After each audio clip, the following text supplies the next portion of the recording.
I just mix it all together with the eggs and the shells. Franklin, he's thriving. His coat is soft and shiny. He's shedding much less. They're much.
Please stand to salute the flag. I pledge allegiance to the flag of the United States of America and to the republic for which it stands, one nation, under God, indivisible, with liberty and justice for all. Would the clerk please call a roll? Mr. Gignac? Here. Mr. Hoey? Here. Mayor Kennedy? Here. Miss Martin? Here. Mr. Dakota? Yes. Miss Doherty? Yes. Mr. Gendron? Here. 7 present. The first item is a special order of business is Spotlight on Excellence for Lowell High School Department of Athletics. Mr. Superintendent. Thank you, Mr. Mayor. I'm going to ask our athletic director, Dave Lozinski, to give us a brief report on that. Thank you.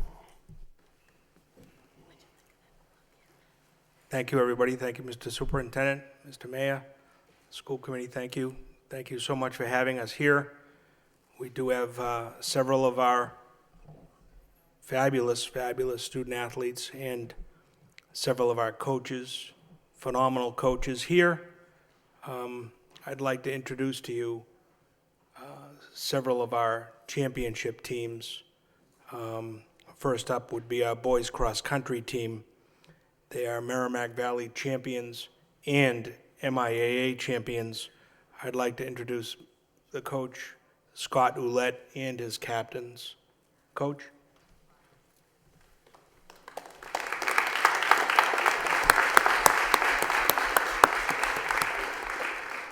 Mr. Superintendent, thank you. Mr. Mayor, before I begin, I just want to thank you. Last time I was here, I was speaking about bus passes and everything, so thank you for that motion last week. That was great.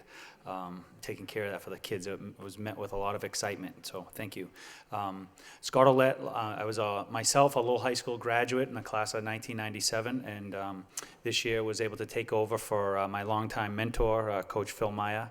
So this was my first year in the role as head coach. We had a great season. My number one thanks goes to the 44 boys that were on that team every day working hard at Shed Park. They really should be commended not only for practice and working hard for the meets, but they also helped put on those middle school races every Thursday. And they gave up their afternoon, and we had over 500 kids on 4 consecutive Thursdays, and it's quite an event. If you've never been, I would encourage you to attend next year. And it really was a fabulous display. So they did a great job in that.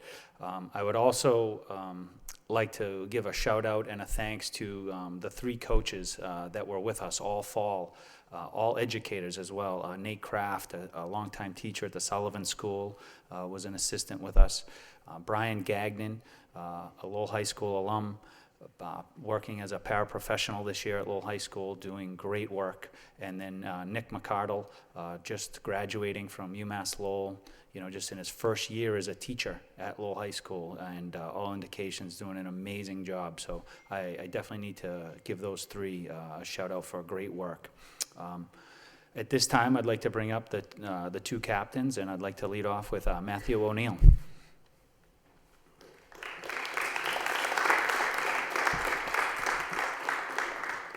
Hi, my name is Matt O'Neill. I'm a senior at Lowell High.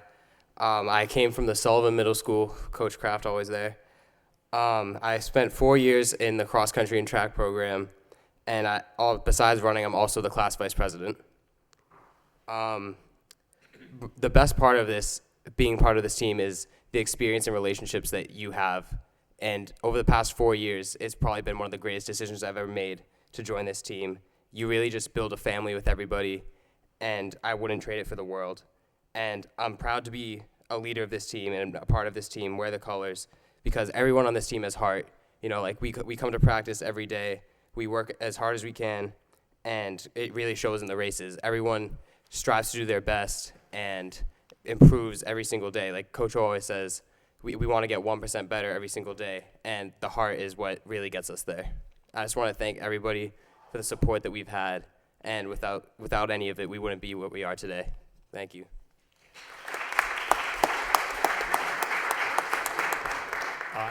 Next up is our second captain, Nazir Gibson.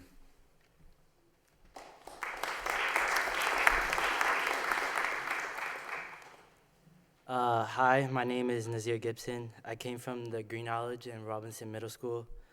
I attended Lowell Public Schools my whole life. I started running in middle school, and the improvements I made in middle school, running each year in middle school, motivated me to run in high school.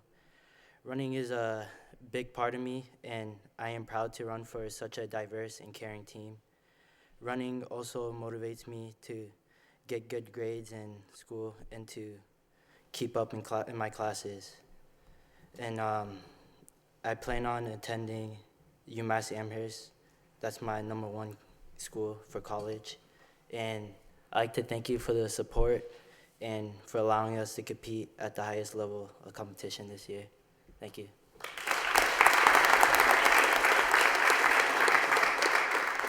Great job by these guys. And our last one is Carlos Rivera.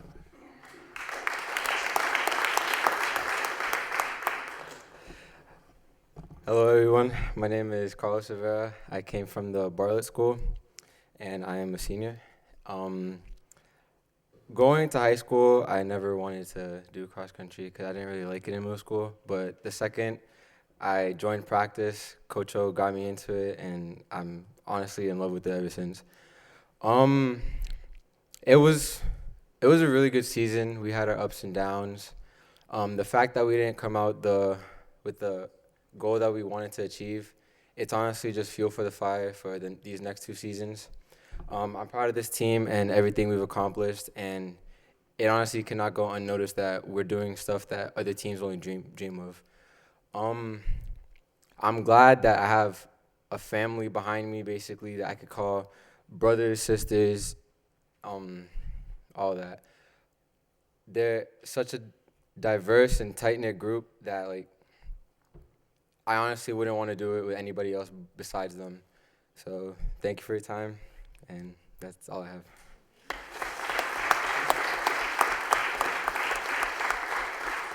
If I could just close by, we had a lot of team members show up. We had 15 seniors and team members. I'd at least like them to stand and just get recognized, those guys that came out here tonight.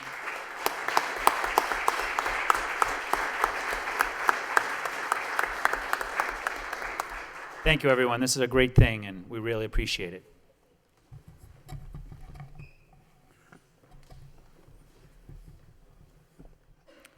Next would be the Lowell High School girls cross-country team, Merrimack Valley champions, and also MIAA Division I champions. Coach?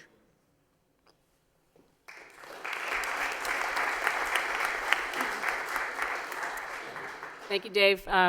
Good evening, Mr. Mayor, Superintendent, and members of the school committee. Thank you for your support and having us here tonight. We had a great season, obviously, which Dave said, we were large school champions in the Merrimack Valley, and we're Division I Eastern Mass champions, which was the 3rd time in program history.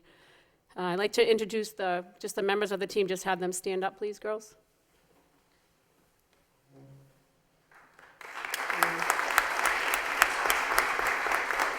So, among them, we have some Global Scholastic, we have Merrimack Valley All-Conference and All-Stars. It's a wonderful group of student athletes who strive really to do well, not just in sports, but in the classroom as well. It's been a pleasure coaching here. I'd like to also recognize my assistant coach, Tim Patterson, who is a teacher at the high school. And we also have another coach, Courtney Lagore, who is also going to be a teacher soon. It's been a pleasure coaching these kids. I'm also an alumni. I graduated in 1986, and I wouldn't want to coach anywhere else. This is my 24th year coaching at Lowell High School, so thank you. I'm going to have a couple of the seniors come up and just say a few words. Hi everyone, thank you for having us. My name is Maria Marquez. I'm a senior captain and I've ran all 4 years of high school. Lindsay has a few words to wrap it all up for us at the end. Thank you.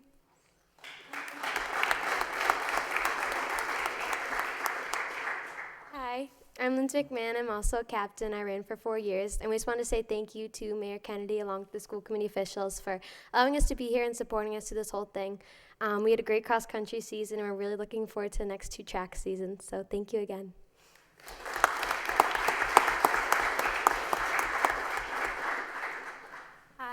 Sophia Sheffield. I'm one of the senior captains, and I've been running cross country since I was in the 5th grade, and I love the sport, I love the team, and I'm going to be continuing at UMass Lowell next year.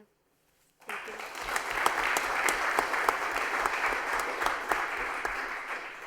Hi, I'm Valentina. I've also been running for 4 years with these girls, and it's been a pleasure. Like, it's amazing to go every single day and have such a good time at practice. It's a really big stress reliever for me, actually.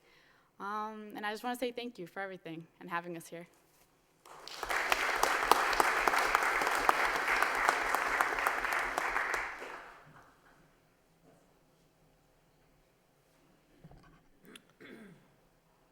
The Lowell High School golf team, Merrimack Valley champions. Coach O'Loughlin had a previous engagement. He couldn't be here. So I get to fill in for Coach O'Loughlin. I will tell you I cannot hit the golf ball as well as Coach O'Loughlin. The Lowell High School golf team finished the regular season with a 16-2 record, earning the Merrimack Valley Conference title for the first time in over 17 years.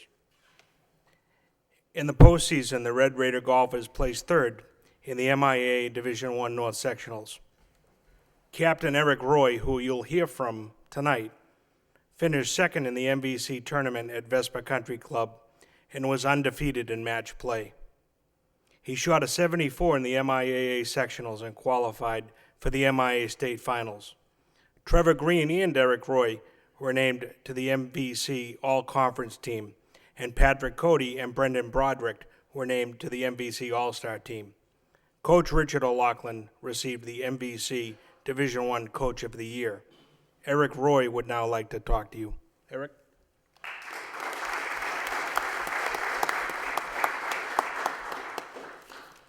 Good evening, ladies and gentlemen. I just wanted to thank you for having us all here. The golf team had one of the best seasons they've ever had. We all worked hard over the summer and in the off season, and over these 4 years that I've been a part of this team, just the exponential growth in each and every person on it has just been amazing. And being able to achieve what we have, and just as he summed up, 16-2 record, MVC large school champions for I think only the second time in recent history for the Lowell High School golf team. It was just a really great year, and I was glad to be a part of it. And that's it. Thank you. Yeah.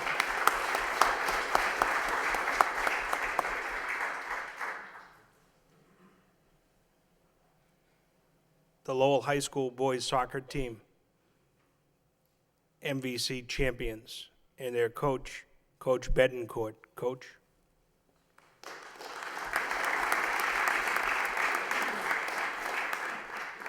Thank you, Dave. Thank you, Mr. Mayor, School Superintendent. Thank you for having us here tonight. I've been coaching Lowell High School for 13 years now. Been proud of it. Can be any more proud of coaching these young men. We had 3 MVC All-Conference players, 3 MVC All-Star players, and we had the Player of the Year. Boys, please stand up. Here's a boys soccer team.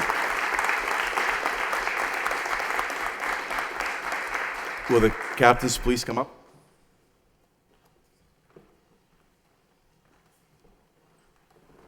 These are our 3 captains. All the singers come up.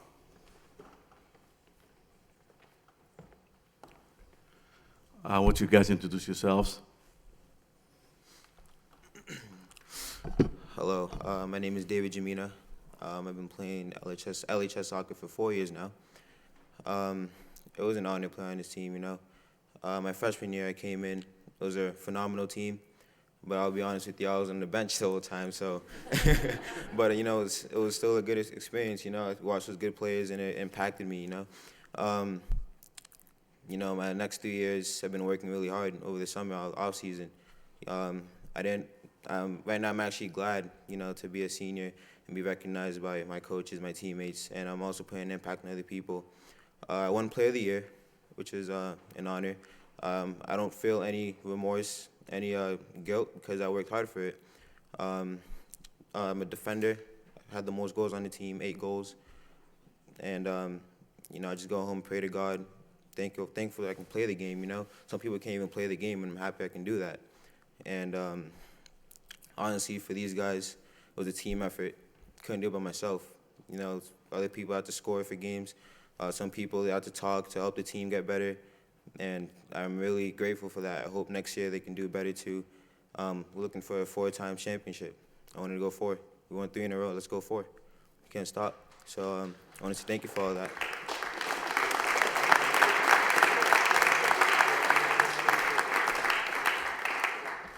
Hello, I'm Nicholas Zelowitz. I'm a senior captain. I played 4 years varsity soccer, and I started playing soccer when I was 6 with the Lowell youth program. When I speak for the team, it really shows. We started off the season 0-3, but out of the next 15 games, we only lost 1.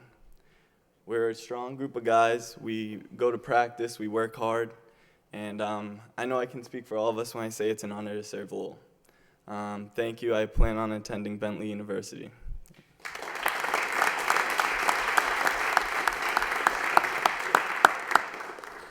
Hello, everyone. My name is Ian Fort Hunt. I've been on the varsity soccer team for 4 years. I was a senior captain this year, and it's just been an amazing 4 years of soccer. It's the best group I've ever played with. I came into Lowell High not thinking that I may have made the varsity team my freshman year just because of how skilled the team was, and then I ended up making it, and it was just an amazing experience these past 4 years. I've learned so many things from my coaches, from the players that I've been playing with since I was 5 years old when I started soccer. So it was an amazing 4 years of soccer, and I was just glad to be a part of this 3-time championship team. And I plan on attending the Massachusetts College of Liberal Arts for college. Thank you.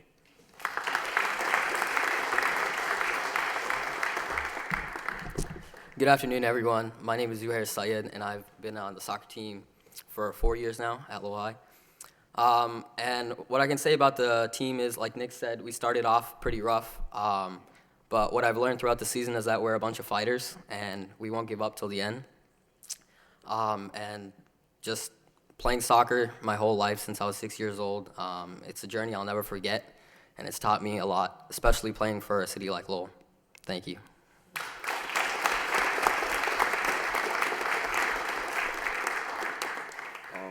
Hello, my name is Charles Asante, and I started playing soccer during my junior year, and it's really been an amazing time. And not only do I feel like these guys are like a family, but they're also a blessing to me. And throughout my life, like, people always tell me that never to give up, but I've never really like experienced that statement until I joined this team. So they're really a blessing. So thank you, Coach, for having me on your team.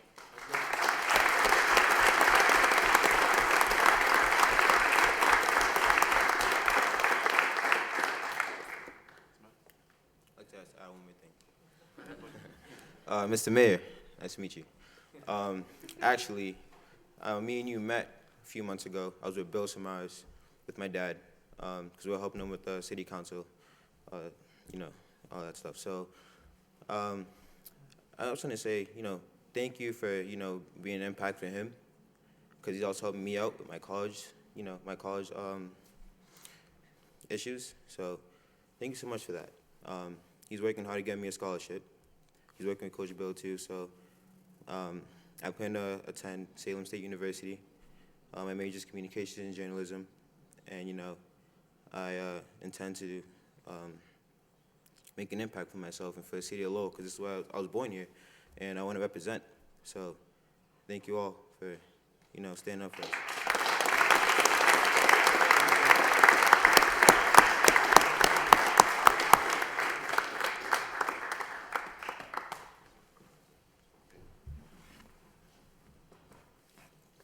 So, that's a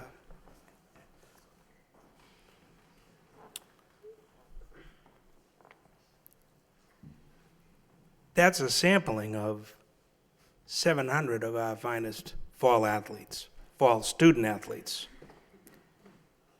We had our awards night last night, and if you just listen to what the kids said to you, it had nothing to do with wins and losses.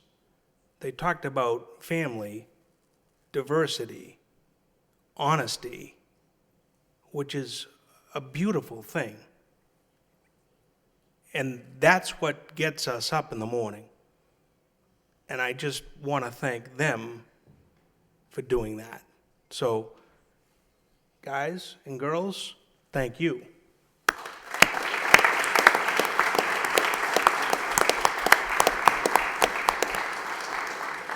So, Mr. Mayor, Mr. Superintendent, School Committee, thank you for allowing us to do our job, and thank you for letting the kids play. Thank you very much. Thank you.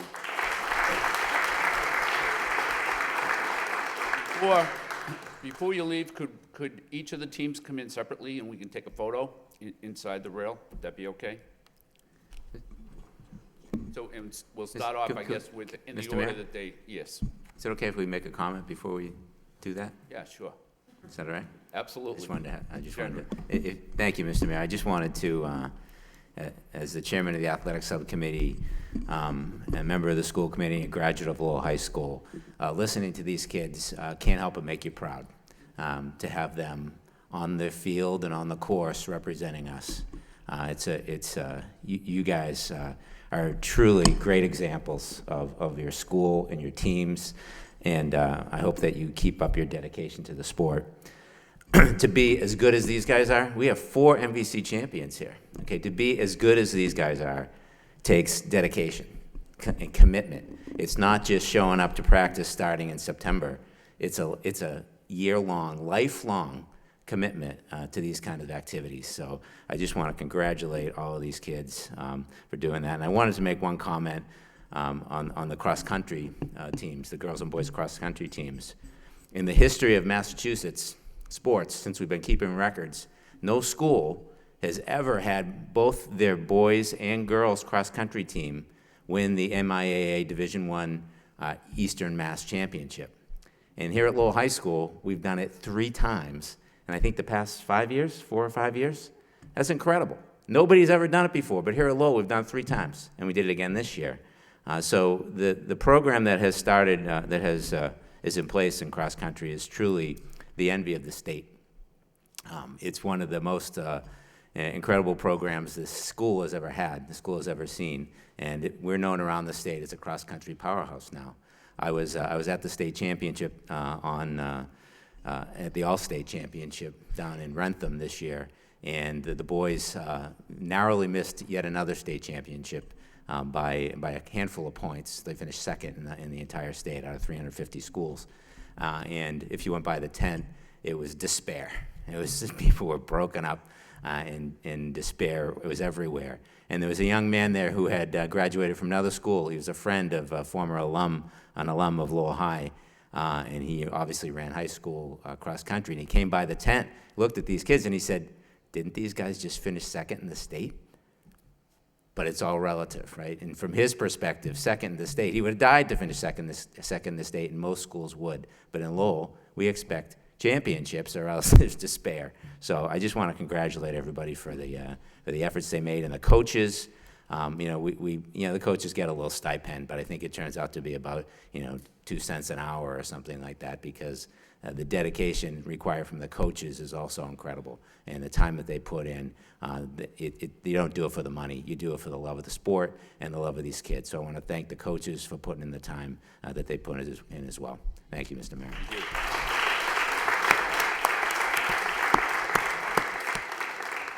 Further discussion? If not, then can we bring in we'll go in the same order. So the boys cross-country team first.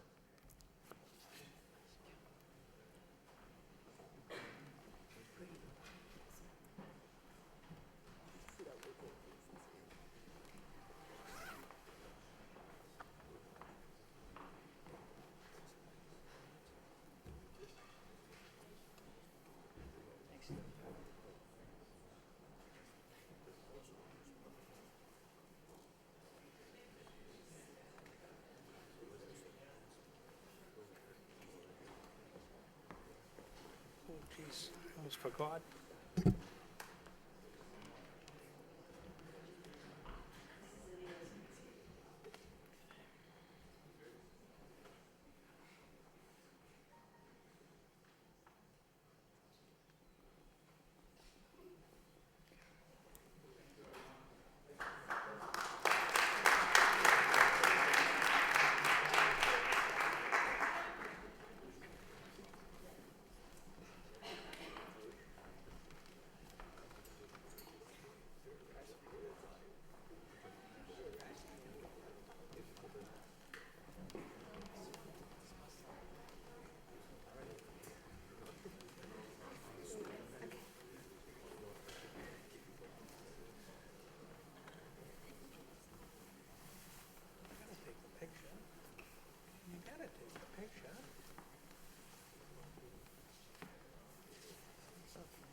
Good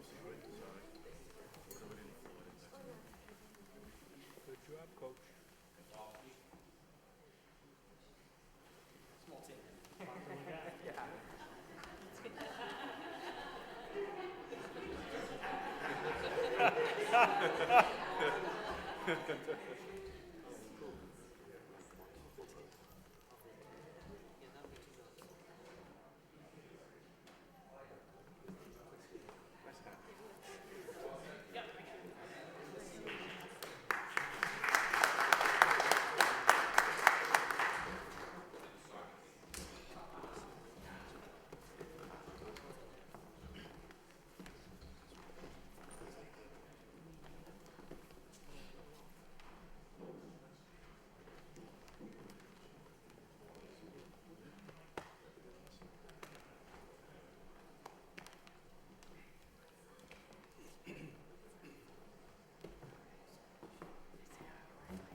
Smile.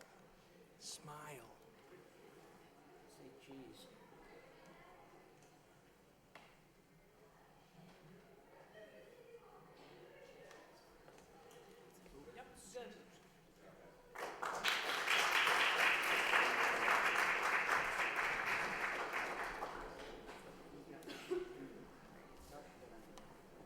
Awesome.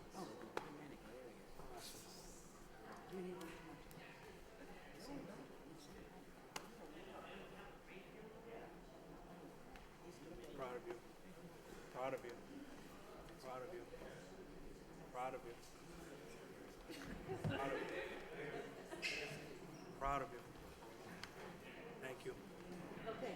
Thank you. Sure.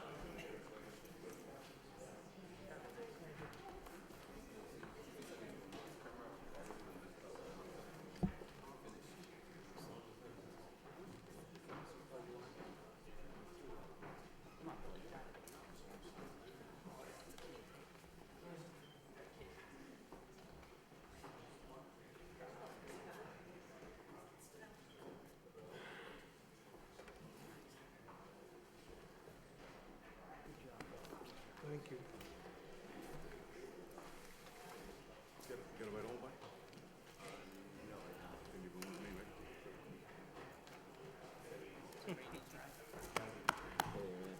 Thanks for all the advice. Appreciate it. No problem. Appreciate it. And I'm never gonna forget that day you came in. You were never gonna forget that day. Every game I had, I always thought. Next, we have the approval of the minutes of the special meeting of the Lowell School Committee meeting of Wednesday, November 9th, 2017. Chair would entertain a motion to accept and place on file by Ms. Martin, seconded by Mr. Hoey. Discussion, all in favor, all opposed, so voted.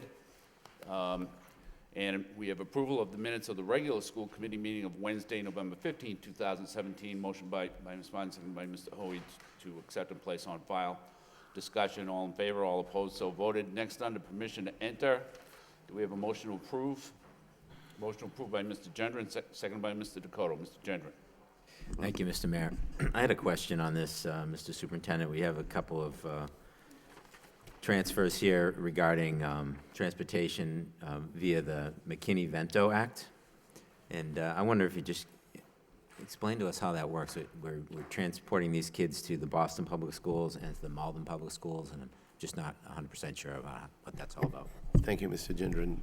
I'll ask Mr. Frisch, our CFO, to respond to that. These students are homeless, and they're living in Dorchester for the first permission to enter. We split the cost with the Boston Public Schools, so this cost is split 50-50. And we're required to provide the transportation from where they're living to the last place they went to school. And so the last place was Lowell Public Schools. So we're obligated to split the cost with where the child is a resident. Well, so to speak. Is it like a foster home or a I'm not sure where the state-provided- student is living. I see. Yeah. Okay. So they had previously been in Lowell Public Schools, so we want to keep them in the same environment. Correct. Thank you. Any further discussion? Roll call. Mr. Gee- I'm sorry, Ms. Doherty. We do. Yeah, we do. Mr. Gignac? Yes. Mr. Hoey? Yes. Mayor Kennedy? Yes. Ms. Martin? Yes. Mr. Dakota? Yes. Ms. Doherty? Yes. Mr. Gendron? Yes. 7 yeas, approved. Next, under school committee motions, the first motion is by Mr. Gendron. Request that the superintendent work with the city manager to develop a school facility maintenance master plan and designate funds to support it. Seconded by Mr. Hoey. Mr. Gendron. Thank you, Mr. Mayor. Would it be okay if I brought up the Facilities Subcommittee report at this time? I mean, it kind of relates to, this motion relates to the discussion at that subcommittee.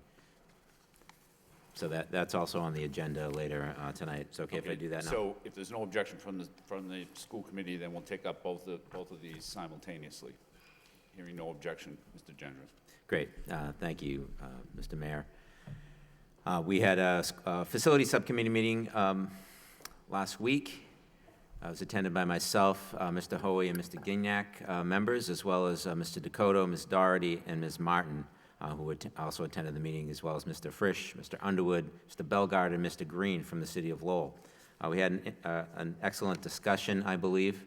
One thing that was determined was that every school in Lowell has heat, including Lowell High School, so there is heat in every school. However, that does not mean we have no issues.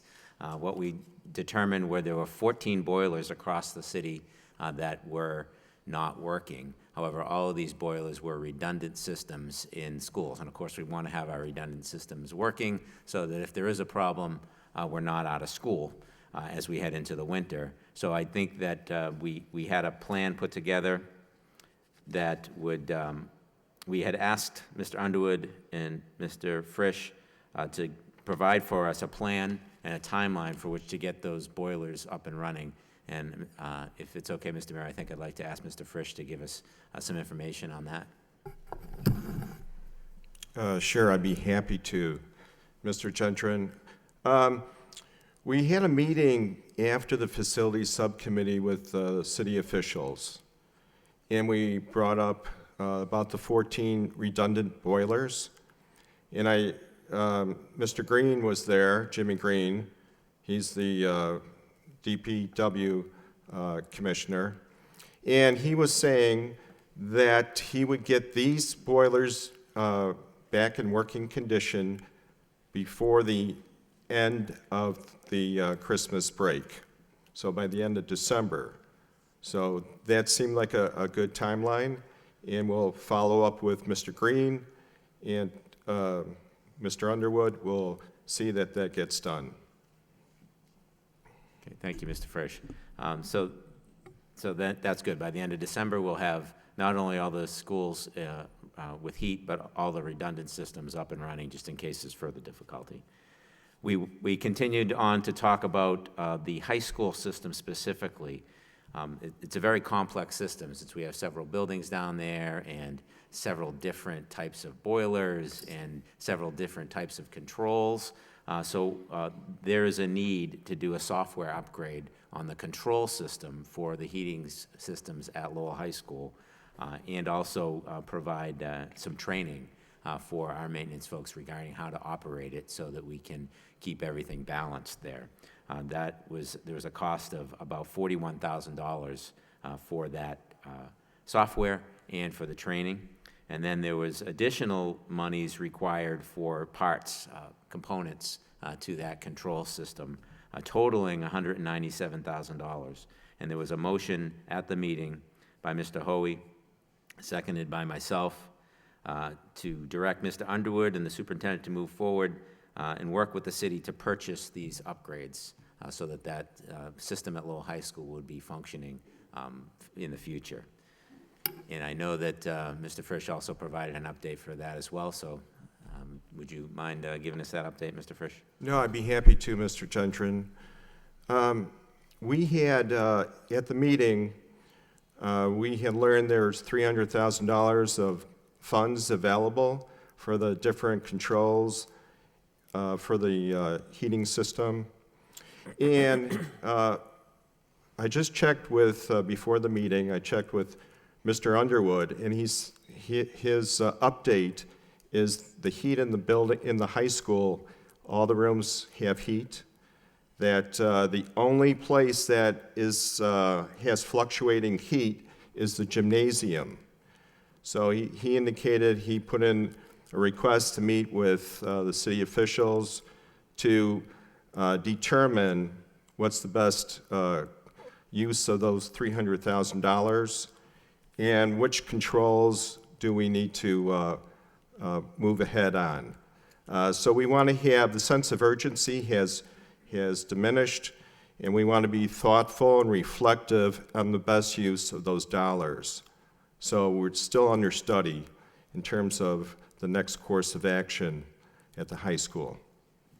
It seemed like, at the meeting anyway, it seemed like the $32,000 for the software upgrade was kind of an absolute necessity. Is that something that's going to be part of this expenditure? That is under review, that $32,000. Do we really need to spend that money since the heat has come back in all those classrooms in the high school? But that's definitely going to be talked about and decided, do we need to proceed with that? Okay. Okay, very good. And then the discussion at the meeting continued about other, probably less high priority facilities issues, but it became clear that there are significant facility issues at all of our schools, and the reasoning behind that is a combination of staffing, or lack of staffing. Everybody is working hard. DPW is working hard, and the school department's working hard and overtime to try to keep all the facilities running. But we are short on staff, and the age of the schools.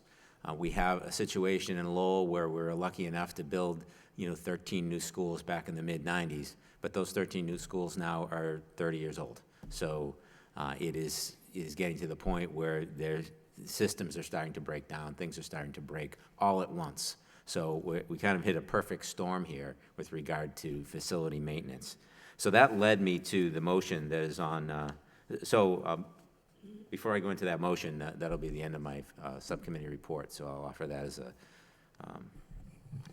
to put that on file. Okay, is there any further discussion on the subcommittee report? Mr. Gignac, then Mr. Hoey. Thank you, Mr. Mayor. Just a follow-up question for Mr. Frisch. At the subcommittee, a question was raised regarding the pest control at the high school. I know that we had the contractor come in and try to address it. Has that been resolved? That is an ongoing issue, and that it'll be continuously looked at. Okay. You solve one issue, you got to keep right at it. Yeah, and I remember Mr. Underwood had mentioned that a part of that had to do with serving breakfast in the classrooms. So is that something we want to revisit if it's causing such an issue? Yeah, okay. Great, thank you. Mr. Hoey? I just want to speak on his motion, not the minutes, so. Okay, well, before we do that, before we accept the report as a report of progress, it's my understanding that there were 2 motions made in the subcommittee. Did you want to bring those forward as well? Both those motions? I think both of those motions were addressed by Mr. Frisch's report here this evening. Okay. All right, so is there any further discussion on the motion to accept the report as a report of progress?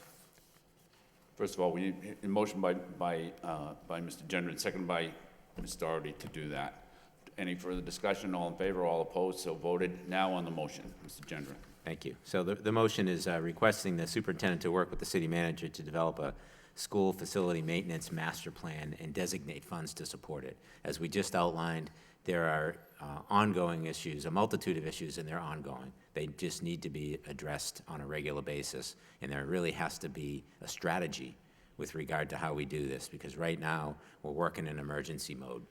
We just, when a burner goes down and there's no heat, we all run to that and solve that problem. When the roof's leaking, we run to that and we solve that problem. There doesn't seem to be a coordinated strategy about how we address the facility issues in all of our schools across the district.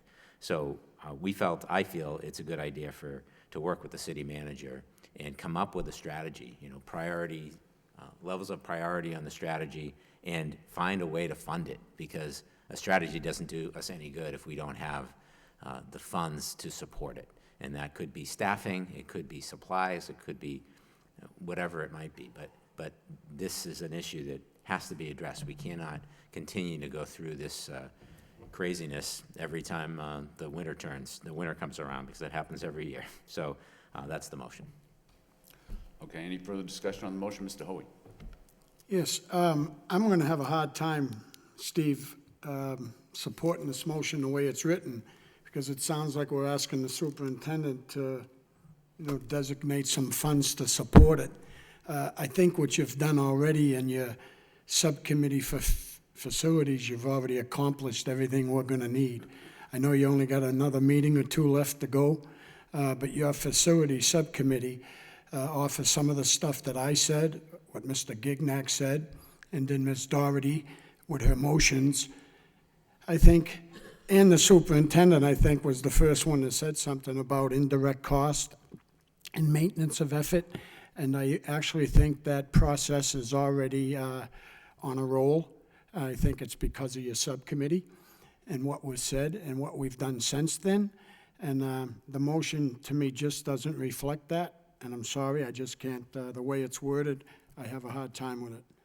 That's all I have to say. Any further discussion on the motion? Mr. Gendron? Thank you. So I just want to point out that I don't think any of if we come up with a master plan for how to address our school issues, and they're far from all addressed. We've taken care of the emergency ones. It has to have funds there. The plan does us no good if we don't have funds designated to support it. And I'm not suggesting that the funds come out of the school department budget, by the way.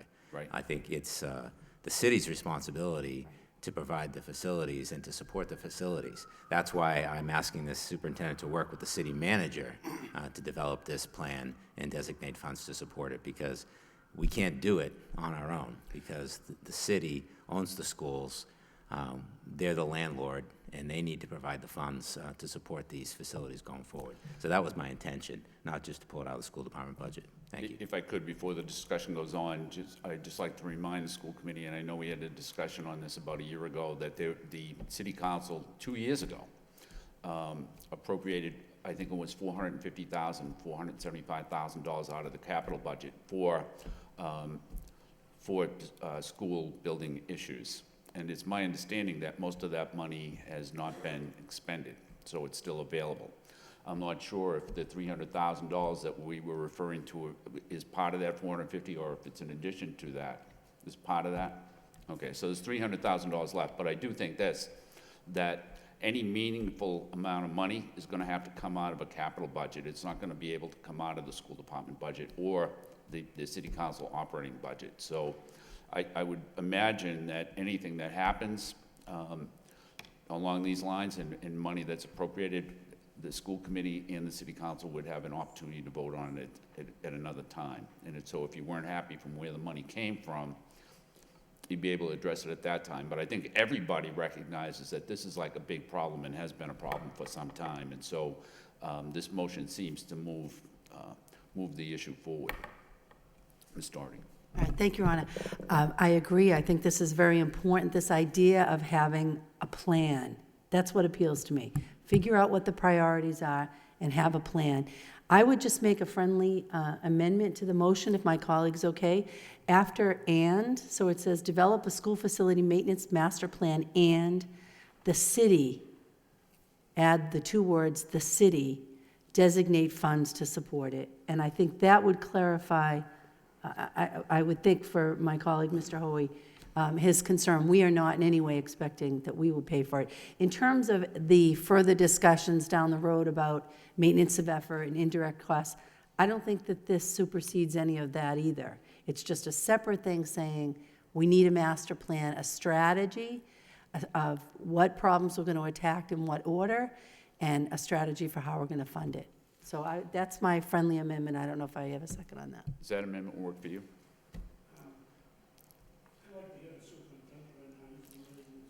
Okay, Mr. Superintendent. Yes.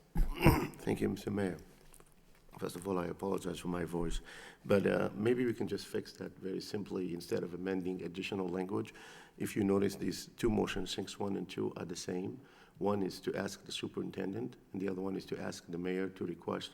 So maybe we can just amend the first one to remove and designate funds to support it, which is accomplish your goal of having us participate in developing a master plan, but not necessarily, but keep it in the second one because that's the responsibility of the city. And that would achieve, I think, what we're trying to do here, get the plan and get the city to recognize the need to fund it. Thank you. So that would be to add the words "the city" to the bottom motion? Oh, I see, because the bottom one doesn't mention the school committee at all. Okay, the school. Mr. Dakota? I think if we just add another word instead to that, just have the city, and have the city designate funds instead of just the city, just suggestion. I'm sensing a little mistrust on. I withdraw my friendly amendment in support of the superintendent's just deleting that last part. Okay, If that Mr. makes, Gignac. I don't care. Thank you, Mr. Mayor. I honestly couldn't care less on the wording. I trust you, Mr. Gendron. But I just want to make 2 points. So last year, we had heard that the city had allocated roughly $400,000 for these capital improvements. And I had put on a motion to ask for what that was going to be spent on. And we received a report at the time, and now I'm hearing that there's still hundreds of thousands of dollars available, yet there are millions of dollars of capital improvements that are needed to bring our schools up to par. So that's pretty concerning. I think we need to look into that a little bit deeper, and I think it comes down to manpower. It comes down to it's impossible for the DPW to address all these issues, even with all the money in the world. They just simply don't have the bodies to do so. My other point is, I think the facility maintenance master plan is a good idea because it ties back to the maintenance of effort, where it's gonna, if we have a master plan in place that has a dollar amount per year, it's gonna allow the administration to forecast what's going to be expended in the maintenance of effort and the agreement with the city. There's gonna be a dollar amount built in there, where right now it's really it's imaginary. We receive money later on, and we receive numbers later on. We don't know what's being expended until later in the year. So this will really allow us to forecast a little better, and I support the motion. But I think the superintendent's suggestion makes sense regarding the language. But again, I think everybody in this room understands the mission of the motion, and I think it's a good one. Thank you. Thank you. Ms. Marsden? There's been a lot of talk among the student body about a motion like this maybe coming forward. We've all been kind of looking for a budget for maintenance because we've seen over the years that hasn't really been a thing. So I think this is a really awesome motion, and the student body would really support this. Thank you. Any further discussion? Yes, Mayor. Mr. Hoey, then Mr. I Jenner. could speak twice on this, right? Absolutely. Thank you. I think the thing that people don't know that we kind of leave out here is there's no doubt we're tenants. We pay rent. And the city is supposed to maintain their schools. Now, with that said, they've made a lot of cuts in the past 6 years to staff, and we are definitely hurting for staff. But that doesn't mean we're hurting for $15 an hour staff. You need people that know how to do HVAC, roofing, plumbing, electrical, which all goes from $50 an hour. What you need is professionals. We're down to two things with this indirect cost, and this is just my opinion. One is it's roughly between $40 and $50 million, and maybe the school department should maintain our own schools and give us back that money, which I don't think that's going to happen. But with that said, the city should definitely be looking into privatizing and seeing what they can get for a price for people to maintain their 60 or 70 buildings, including 28 schools. If we take our time on this, it's only going to get more, it's going to get severe. I've done a lot of tours of these schools, and we need a lot of work. So I think we're down to two options, and those are the two. And that's where indirect cost, I think, is the main issue that this school committee should be focused on. That's all I need to say. Thank you. Thank you. Mr. Gendron. Thank you, Mr. Mayor. So I would take the superintendent's suggestion on this. The intention of the motion was never to suggest that we pay for all this out of the school department budget. But I would take the superintendent's suggestion and drop the clause on the first motion that says, and designate funds to support it. So the motion would be, request the superintendent work with the city manager to develop a school facility maintenance master plan. Okay.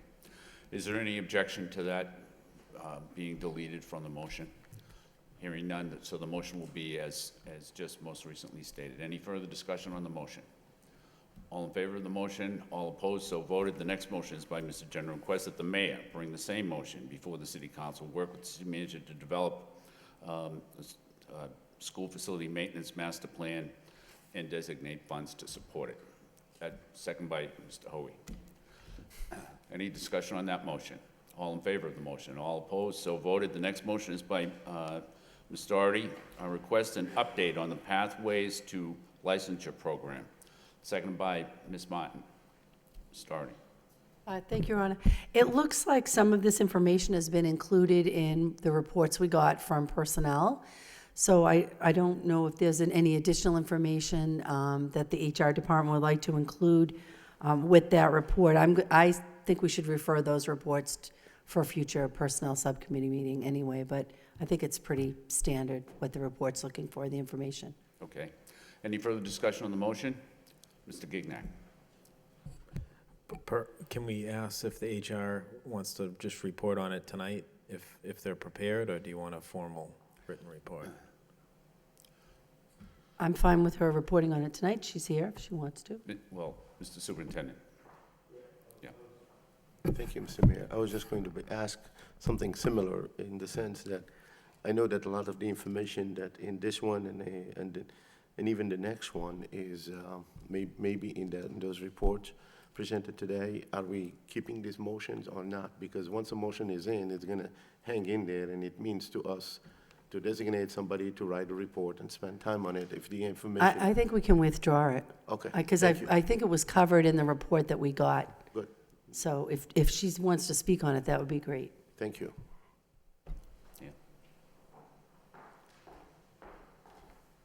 Good evening. I can provide an ongoing update if you'd like. We're still in the process of applying for the licensure program.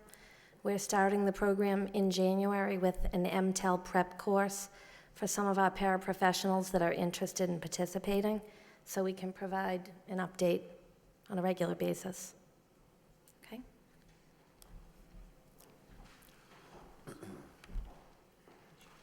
Yeah. So you would like to withdraw the motion? The licensure motion, yeah, updates would be fine, because as it was alluded to in the report, the earlier report. And is that okay with the person that's with Ms. Martin? You seconded the motion. You're good with that? All right, so that motion will be withdrawn. The next motion is by Ms. Doherty. Request recommendations to streamline the process to enable recently hired Lowell teachers to serve as substitute teachers. Seconded by Ms. Martin. Ms. Doherty. Thank you, Your Honor. And if there's clarification on this, I'm happy to get it tonight. I was approached by a recently retired teacher who told me that she wanted to apply as a substitute, and it was very lengthy, involved, that the files had been expunged, which didn't seem to make sense to me, but I did promise to put it on.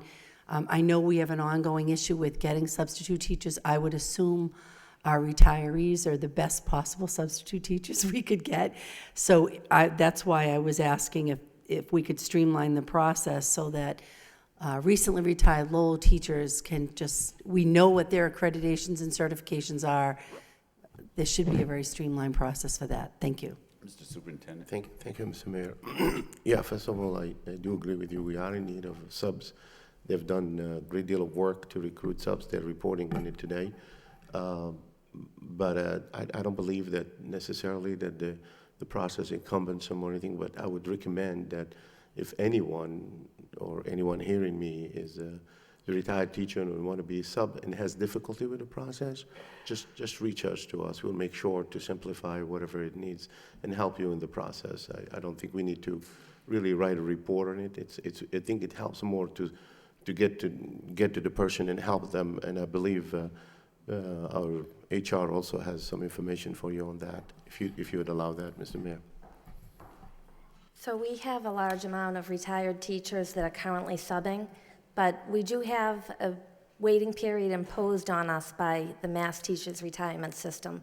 So we recently had a teacher, an early childhood teacher that retired, and we wanted to hire her as a substitute, but because of the 30-day waiting period, she is required to get a statement from MTRS. If she does not have the statement from MTRS, the city will not pay the substitute. So there is a 30-day waiting period. We do not require retired teachers to take the substitute workshop or anything of that nature. We do the CORI and all that again, but there really isn't a lengthy process, just that 30-day waiting period. And that waiting period is in effect for people that have retired at 80%. So if I could just ask, so if someone retired at the end of the school year and wanted, so that would be June, and they wanted to be a substitute teacher in September, is that a 30-day, does that, the summer count as a 30 If their days? retirement date was in June, that 30-day period would have taken place over the summer. However, we do inactivate employees when they retire from the system, and we do need to collect the tax paperwork and other paperwork before we bring them back on board. It does not take more than a day, so I'm not sure. They're not 9 pages of, because this retired teacher said that her records were expunged, and she had to go back out to DESE to get her certifications. We don't expunge records, we archive them. There is a tax document that's 4 or 5 pages. We do collect a voided check from each person so that they can go on the electronic payroll and receive their statement via email. But other than that, it's not a lengthy process at all. So it's a 4 or 5 page application process, and they have to get a letter from MTS, you said? They get a statement 30 days after the retirement date, and they're required to bring that in, because if they don't provide that, City Hall will not pay them.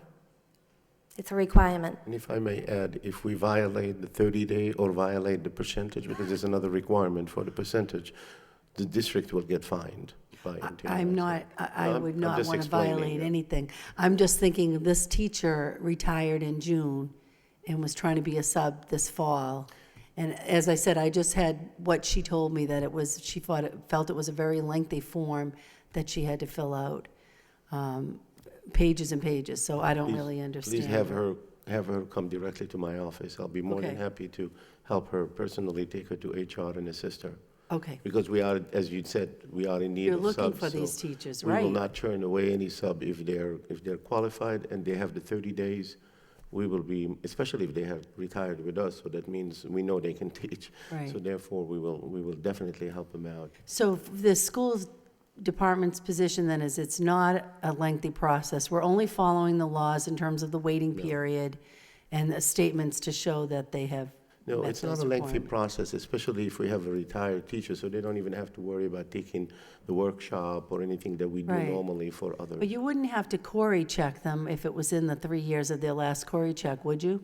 We run the CORI check every 3 years, so if the time had lapsed, we would rerun the CORI, but not if they were within the 3-year period. Yeah. Great, okay, thank you.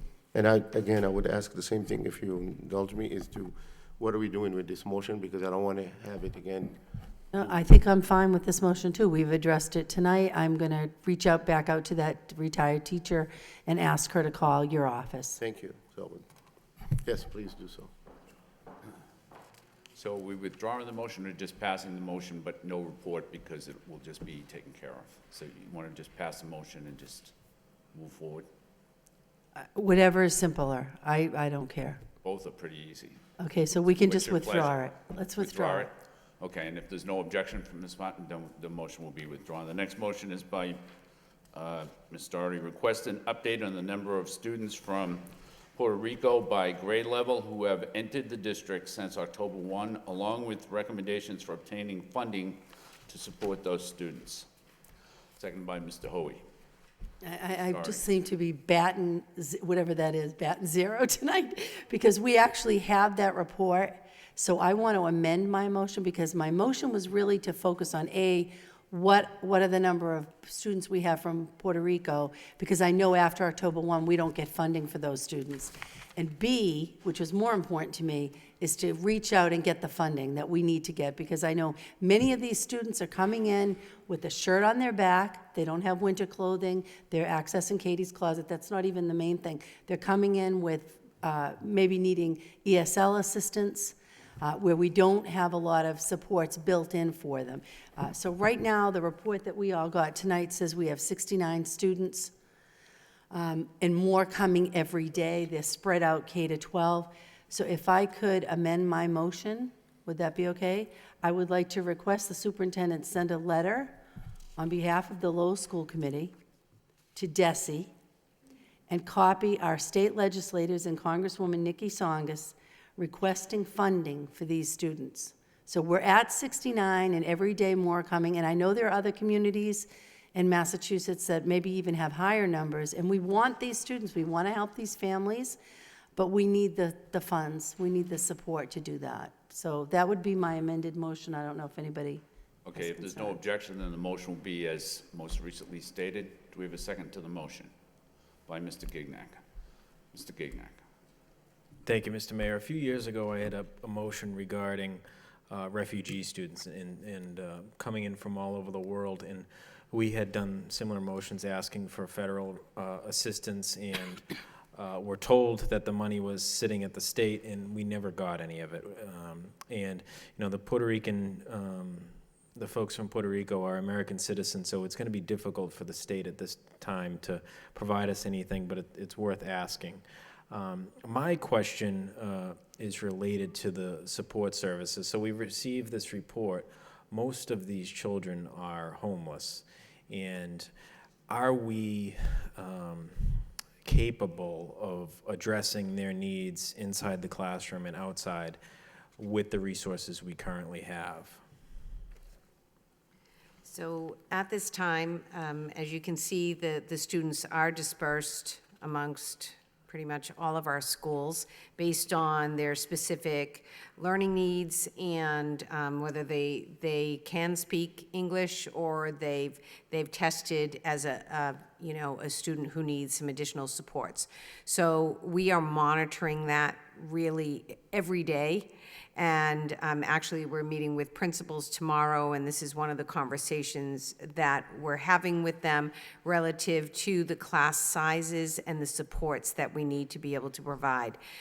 Through the Family Resource Center and our McKinney-Bento part-time superior person who's more than part-time for us. They're doing a lot of outreach with the community agencies to provide support. We have received a very small grant from the state of $5,000 that we are going to use to focus, to bring in our community agencies and just acclimate our families to all of the supports that are out there, and to also, provide warm clothing that may not be available to them. Great. Thank you very much. I just want to mention, I think that the timing of the mayor's fundraiser for homeless youth is perfect, because as you can see just from this report alone, which isn't necessarily focused on homeless students, the need is there, and it's unfortunately a time of the year where it's cold and kids are without food. So as long as we can continue to monitor that and do whatever we can as a committee, but as a community as well, to provide those services, because I heard from a few schools that receive some of these kids, and they don't even have a place to shower. So the school's opening up the locker rooms for the kids to shower at school, and they're washing the clothes and it's really it's a sad situation. So if you could just keep us updated, I'm gone in a month, but I know my colleagues here, as well as the folks that will be joining, are just as passionate about this as I am, but I think it's something that we should continue to monitor. Thank you. Thank you. Mr. Superintendent. Yes, I just want to give you some more information regarding the funding. We started tracking these kids the minute right after the hurricane. There is an effort statewide of all the districts, particularly the urban school districts, are working together, and we're tracking all the arrivals. We report them as they come, And there is an effort of all the urban school districts together with the states lobbying, trying to get some funding. So we will write the letter, but we already are participating in a letter that is being written to all the legislators in the states. It's an effort that's driven by MASS, Massachusetts Association of School Committees, and the Urban School Network. Thank you, Mr. Superintendent. Is there any further discussion on the motion? If not, all in favor of the motion, all opposed, so voted. The next motion is by Ms. Martin and Ms. Doherty. Request that the administration provide the committee with assurances by the January meeting showing that we are 100% in compliance in the use of student activity funds. The motion does not need a second. Who wants to go first? I could go. This is actually a motion that came to us as a recommendation from our soon-to-be joining us new member of the committee, Mr. Nutter. Obviously, this is in response to the situation in Boston and their audit findings, which resulted in $1 million fine. I think that just from the news reports where they were, payments going under the table and things like that to teachers, I do not believe that has been happening in our district. But just so that we can be on the side of the angels, if we could get this report in time for January so that we can put that to bed. Thank you. Ms. Doherty? No. Mr. Superintendent? Thank you, Mr. Mayor, and thank you, Mr. Nutter, for bringing this to their attention. I understand the intent behind it, and I think it's a good intent. It's better to be safe than be sorry. But I have difficulty with the way it is written because we cannot give you any assurance of anything by January. We have no ability to do that. We have several schools, several people who deal with these accounts. What we can do is we can assure you that everybody, before they get involved with account, we give them the safeguards and how to use them and all that. What we can also do to possibly answer to your motion is we can ask for an audit if you'd like. Because what we do normally is we make sure that everybody who deals with these accounts knows what the rules are and what to do and what not to do. And then at the end of the year, we also have a city auditor who looks after this, and then often we have also the audit, the independent audit that we do would look at these things. These are things that often get looked at because, as you know, these are the things that errors and mishandling can happen quite often. So we usually do this all the time at the end of the year. If you would like us to do an audit before, we can do that. We can order an audit specifically just for this item from our audit firm. It will require some funding. I don't think it's going to be a lot, but if you want to feel safe and be assured that everything is well, we can do that. But I would need a permission from you to do that. So if I could ask, so the most recent time that these funds were audited was? I'd have to check with that. I talked with the auditors today, and they're getting back to me in terms of when this last time it was audited. I do know we talked on the phone, and he said all the school districts are calling for audits. So it's really not odd that we would be making this request? No. And he wondered why, as well as news reports in Boston. So, yeah, this is what other school districts are doing. So it seems, in light of what has transpired, that it would be useful to consider this. So then if I could, Mr. Mayor, I'll change my motion, if that's okay. Then yes, we require an audit. So if it can't be done internally, having an external group come in and do it will be fine. What if it can be done?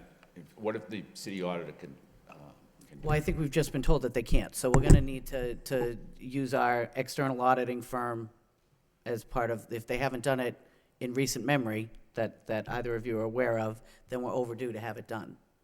So. Okay. So that would be my friendly amendment to my own motion. Seconded by Mr. Gignac? Yeah. Mr. Gignac. On the motion, my next question for Mr. Frisch to the auditors is why haven't they audited this recently? Well, you're required to do it every 3 years. So okay, so we're somewhere with we're somewhere. Okay, because I do recall perhaps the last time I was sitting here that they did audit it. I think perhaps we should just include it in our annual audit and just budget for it. And that way it's audited every single year, and there's no question. We don't have to wait 2 years, because a lot of things can happen in 2 years. So just include it in the annual audit, but I think there's no harm in having an audit performed now. But moving forward, when we sign the contract with Powers and Sullivan, throw this in there as a part of our annual audit. Any further discussion? Is that what you were saying, Mr. Superintendent? Is that the city auditor said that they would not be able to perform an audit like that? No, I did not say that. I meant internally in the schools, we have no ability to audit. We just don't have the ability to go out in every single school and audit their books. I'll have to hire somebody to do that. It's very time consuming. And I would prefer that such a thing is done by a real auditor. And if the city auditor is willing to do that, we certainly will open the doors and facilitate anything for him to do that, and it'll save money to the city if he's willing to do that. And I'm sure you wouldn't mind that the city auditor does it if he's capable of doing it. But if he tells us that he doesn't have the time to do that right now, then we would go to a firm, and then we'll just ask them to do it. Anything else, Ms. Martin? Okay. Any further discussion on the motion? Mr. Dakota. Thank you, Mr. Mayor. Does this require, for the compliance, does it require a state-approved auditor? Just wondering. It requires an independent auditor. Powers and Sullivan is one of many independent auditors. Any further discussion on the motion? All in favor of the motion, all opposed, so voted. Next, under subcommittees, 7.2. The Athletic Subcommittee, report and approval of the minutes of the meeting of Monday, November 27, 2017. Mr. Gendron. Thank you, Mr. Mayor. Athletic Subcommittee met on, as you said, Monday, November 27th at 7 p.m. in the Lowell High School Little Theater. Myself, Mr. Gignac, and Mr. Hoey, members were there. Mr. Dakota was also present, as well as Mr. Frisch and Mr. Lozinski. We talked about several things. The first was the success of our fall teams, which we just heard about earlier in this in the Spotlight and Excellence, so I won't bother there, other than to say that we had about nearly 600 student athletes participate in athletics at Lowell High School this year. That's about 18% of the student body, which I think is quite good, and obviously we had great success with our teams.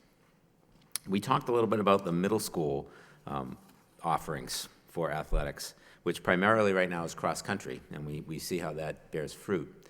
There were 10 schools that had cross-country teams that competed in the middle school league, but we talked about expanding those middle school offerings. Mr. Hoey had offered the idea of considering wrestling as a middle school offering, since it's another sport like cross-country that doesn't cost a lot of money, and he even mentioned a few candidates that might be willing to step up for that. So I think Mr. Lozinski had intended to go forward and investigate that. Next, we talked about some online additions to the athletic department. We have a paperless and several paperless and web additions that were made this fall. Family ID is a system that Mr. Lozinski talked about, which allows parents to quickly put all the information that they need into the website, into the internet system that we have in order to allow their students to participate in athletics. And it's something that carries with the student throughout their time at Lowell High School. It makes it much easier for everybody in the athletic department to process, especially coaches. He pointed out that oftentimes the first couple of practices are bogged down with paperwork in the past, but that's no longer the case because this family ID system makes things go much more quickly. He mentioned a system that we use called School Today, which is basically an online scheduling and web design package that allows us to put online very quickly team rosters, contest schedules, bus time departures, season stats, and any upcoming events that may be happening in our athletic departments. And indeed, this can be accessed via the Lowell High School website. And if you go look at it, it is a vast improvement of what we've had in years past. And finally, there's a piece of software called Coach Evaluator, which is a customized tracking system that's used to evaluate head and assistant coaches. Finally, we talked about uniforms. Mr. Lozinski pointed out that, that this was an area of need for our athletic department. There are several teams in need of new and replacement uniforms. And he pointed out that in prior positions, he had a line item in the budget that was allocated to uniforms, something that he could access every year, so that every year it allowed him to go support one or two teams with new uniforms and cycle through that over a period of time, and you get to the point where every team has uniforms that are reasonably new and usable. So there was a motion made at the meeting by Mr. Gignac, seconded by Mr. Hoey, requesting the athletic director to work with the CFO to formalize a plan to make a uniform line item in the budget. So I'll bring that forward for the full committee now. Okay, so there's a motion by Mr. Gendron to request that the athletic director work with the CFO to formalize a plan to make a uniform line item in the budget as well as any other proposed changes. Seconded by Mr. Gignac. Discussion on the motion. All in favor, all opposed, so voted. And that concludes my subcommittee report, Mr. Mayor, so I'll put that forward as to place on file. Okay, so we have a motion to accept the report's report of progress by Mr. Gendron, seconded by Mr. Gignac. Discussion, Mr. Gignac. Thank you, Your Honor. Just one comment that we discussed at length, the middle school intramural sports, and I received a text message the other day from a coach of one of our middle school wrestling teams, and they had a meet with 50 kids and 150 spectators. So the interest is there, and that's only 3 schools. I know the high school this year has very low numbers, so if we want to get those numbers back up, this is a great area with interest in the middle schools. Some of them have great folks willing to come out. So I know we talked about it at the subcommittee, but again, I think it's another area that we can continue to improve. And I know the athletic director indicated he's committed to doing that. So I just wanted to relay that message. Ms. Martin. Thank you very much. So I wasn't able to stay for the athletic subcommittee, and I think the idea of expanding some of our sports into the middle schools is great. Do we have any Title IX accommodations? And I don't know how many girls are participating in the cross-country. Do not have that information here, but we can. That would add be it to great, you. because if we're going to expand wrestling, which I'm sure girls can participate, but for the most part has been a boys' sport, I would think, want to be able to extend another girls' sport into that middle school arena as well. Thank you. Thank you. Ms. Marsden. Sorry, I think this report is awesome. More middle school sports would be really fantastic, or like encouraging. I know the boys swim team, they needed more boys for the high school team, so they invited middle schoolers, something like that. Maybe have a practice where middle schoolers come and kind of see what they can do, because I know so many kids freshman year walk in and they're super overwhelmed by the amount of sports that that are being offered. So I think that would be something to think about. Family ID is awesome. The paperwork was super confusing and everybody always had it wrong, but this has made it a lot easier. Being an athlete, it's really great to just kind of upload my physical and fill out a couple things, and it's all done, and nobody messed up the paperwork, and the witness signature isn't a huge deal. And new uniforms are always appreciated, so thank you, the athletic subcommittee. That was an awesome report. Thank you. Any further discussion, Mr. Gendron? Just quickly, first of all, it's great to get direct feedback from the student body here. And I do want to point out, I think Ms. Martin, especially when it's awesome. I want to point out that Ms. Martin, I agree with her point about the Title IX, that I know that the girls' cross-country program is probably equally as big as the boys' cross-country program in middle school, so it's something that would have to be kept in mind. Okay. Any further discussion on the motion to accept the report as a report of progress? Hearing none, all in favor, all opposed, so voted. Next is the subcommittee report for the Joint Personnel and Policy Subcommittee, the report and approval of the minutes of the meeting of Wednesday, November 29, 2017. Ms. Martin. Thank you very much, Mr. Mayor. What I'd actually recommend is I'll make a few quick points, but for the most part, a lot of the reports are following in the superintendent's report area. So rather than jump back and forth, I'll just do the broad strokes from the meeting, and then we can follow up on each individual topic each individual report as we get to the superintendent's reports. So we did meet on November 29th. Myself, it was a joint subcommittee rather, of both personnel and policy, made up of the same three people. Myself, Mr. Hoey, and Ms. Doherty. And we also had present Mr. Gignac and representation from the schools, Dr. Kalfawi, Mr. Frisch, and also Ann Shahid, the Director of Human Resources. So we did do some quick overall reviews of some of the hiring practices, policies, and background checks. As I say, there are a number of different reports that we'll be discussing deeper in the meeting. We did also have a report from the HR office regarding a change to internal postings, which is now allowing our internal staff to be able to basically bid for new positions internally before they're made public, using two separate HR software packages, so that they are able to put in for those positions first if they are already a member of our staff. We'll talk more about the screening committees and the school-based interview teams. And also, I know we'll also be discussing deeper in the background check policy and how that's being implemented. The HR director did take us through the offer and the candidate review process and all the different steps that go into that. And again, the background checks and the queries were followed up on in a report that we'll be seeing later.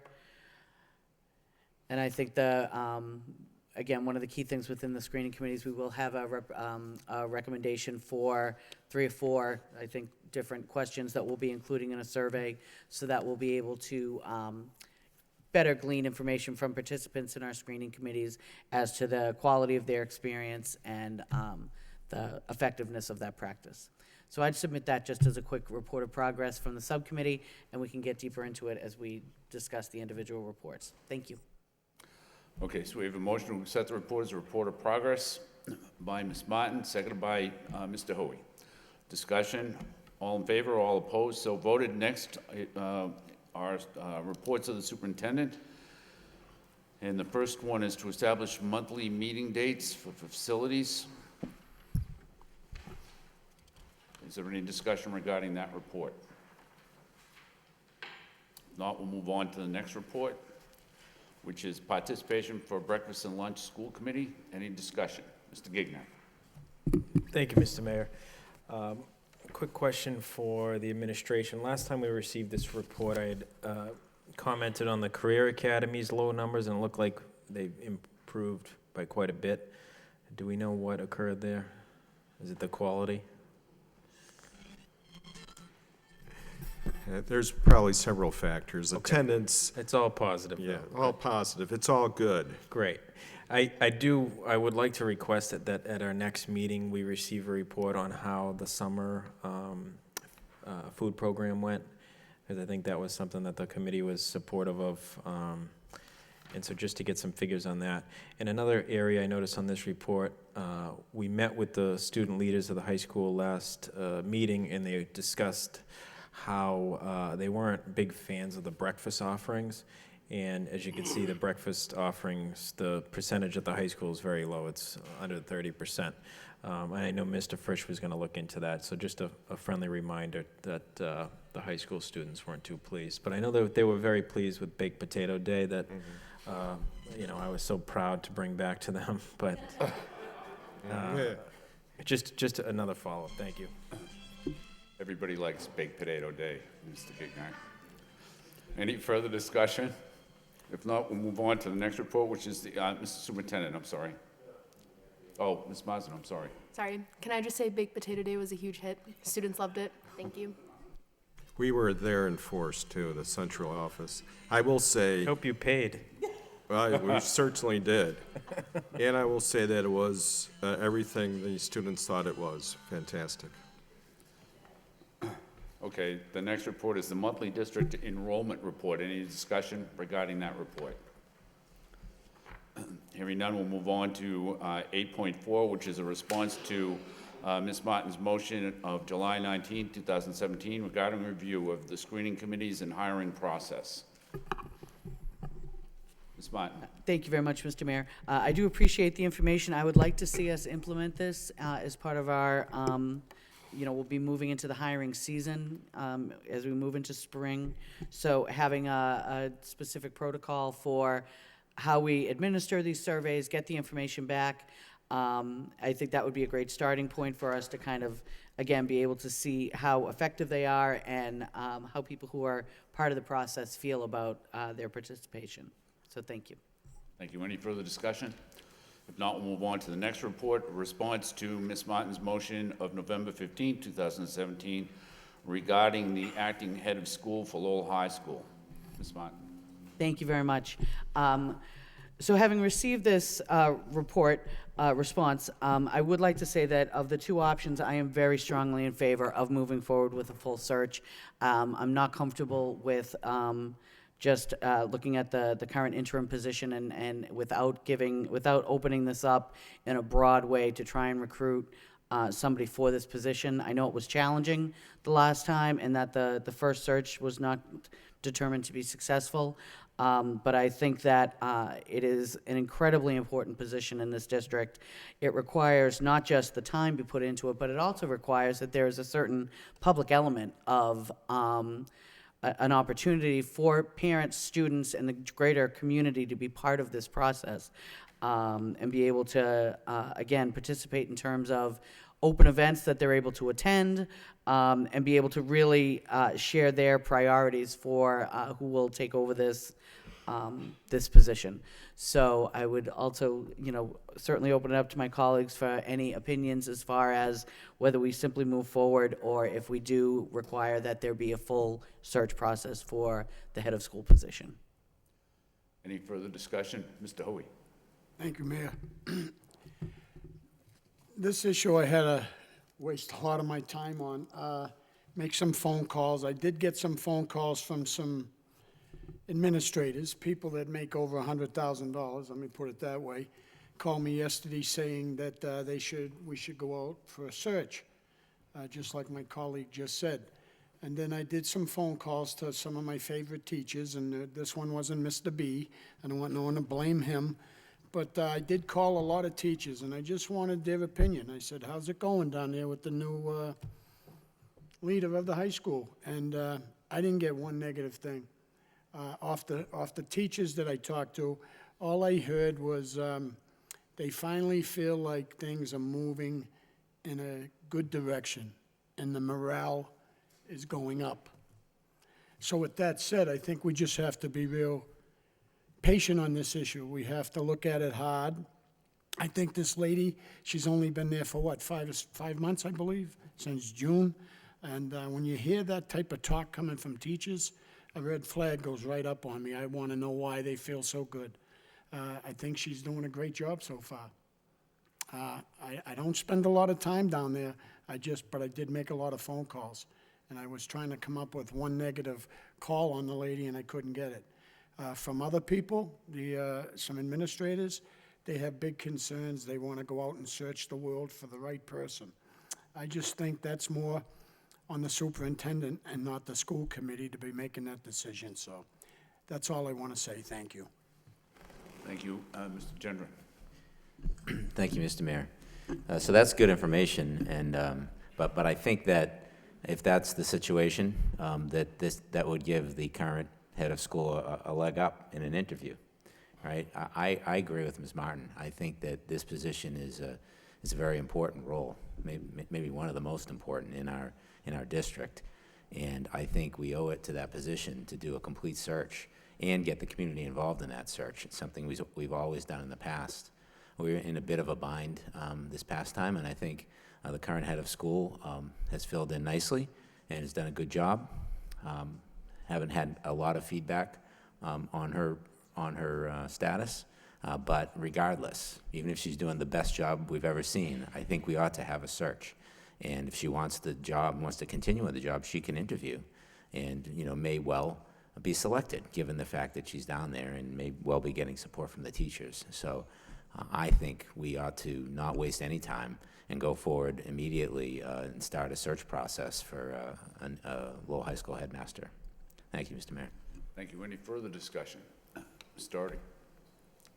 Thank you, Your Honor. I really don't think this is about the current head of school. I also have only heard positive and seen positive things. I think it's about what has been our policy and our tradition with this role, and that is to have a screening committee and follow a process where community stakeholders have a part in this decision. And as my colleague, Mr. Genman, pointed out, an outstanding person in, doing the job in the interim would certainly be welcome to be part of that group of interested candidates, and to provide that sort of competitive environment where we're looking to, draw the best people we can and have a community that has input into that decision. Ultimately, it does fall on the superintendent. That is his legal right and responsibility to make that decision as the hiring manager. But I believe we have a system in place for doing that, especially for a role such as this, which is so important and critical to the district. I think we should follow the past practice of posting the ad nationally, doing a search, starting it right away, and as soon as we get back from the Christmas break, and developing the screening committees to follow the process. Thank you. Mr. Gignac. Thank you, Your Honor. I have to agree with my colleagues. I think the position is such a meaningful and important role in the city's public school system, and I too haven't heard a negative thing about our interim head of school, but I do recall when she was selected, the interim, it was stated that there would be a search this year, and so I don't think it's we're not blindsiding her or anything like that. I think it's just important to get the community involved, to get the students, the staff, the parents, the community members involved, and at the end of the day, the best candidate's going to get the position. And from the feedback I've received, she may be the best candidate, but that's not my decision to make as a school committee member, and that's just my opinion. And I think the superintendent has the authority to do whatever he wishes in this direction, but the feedback I've received from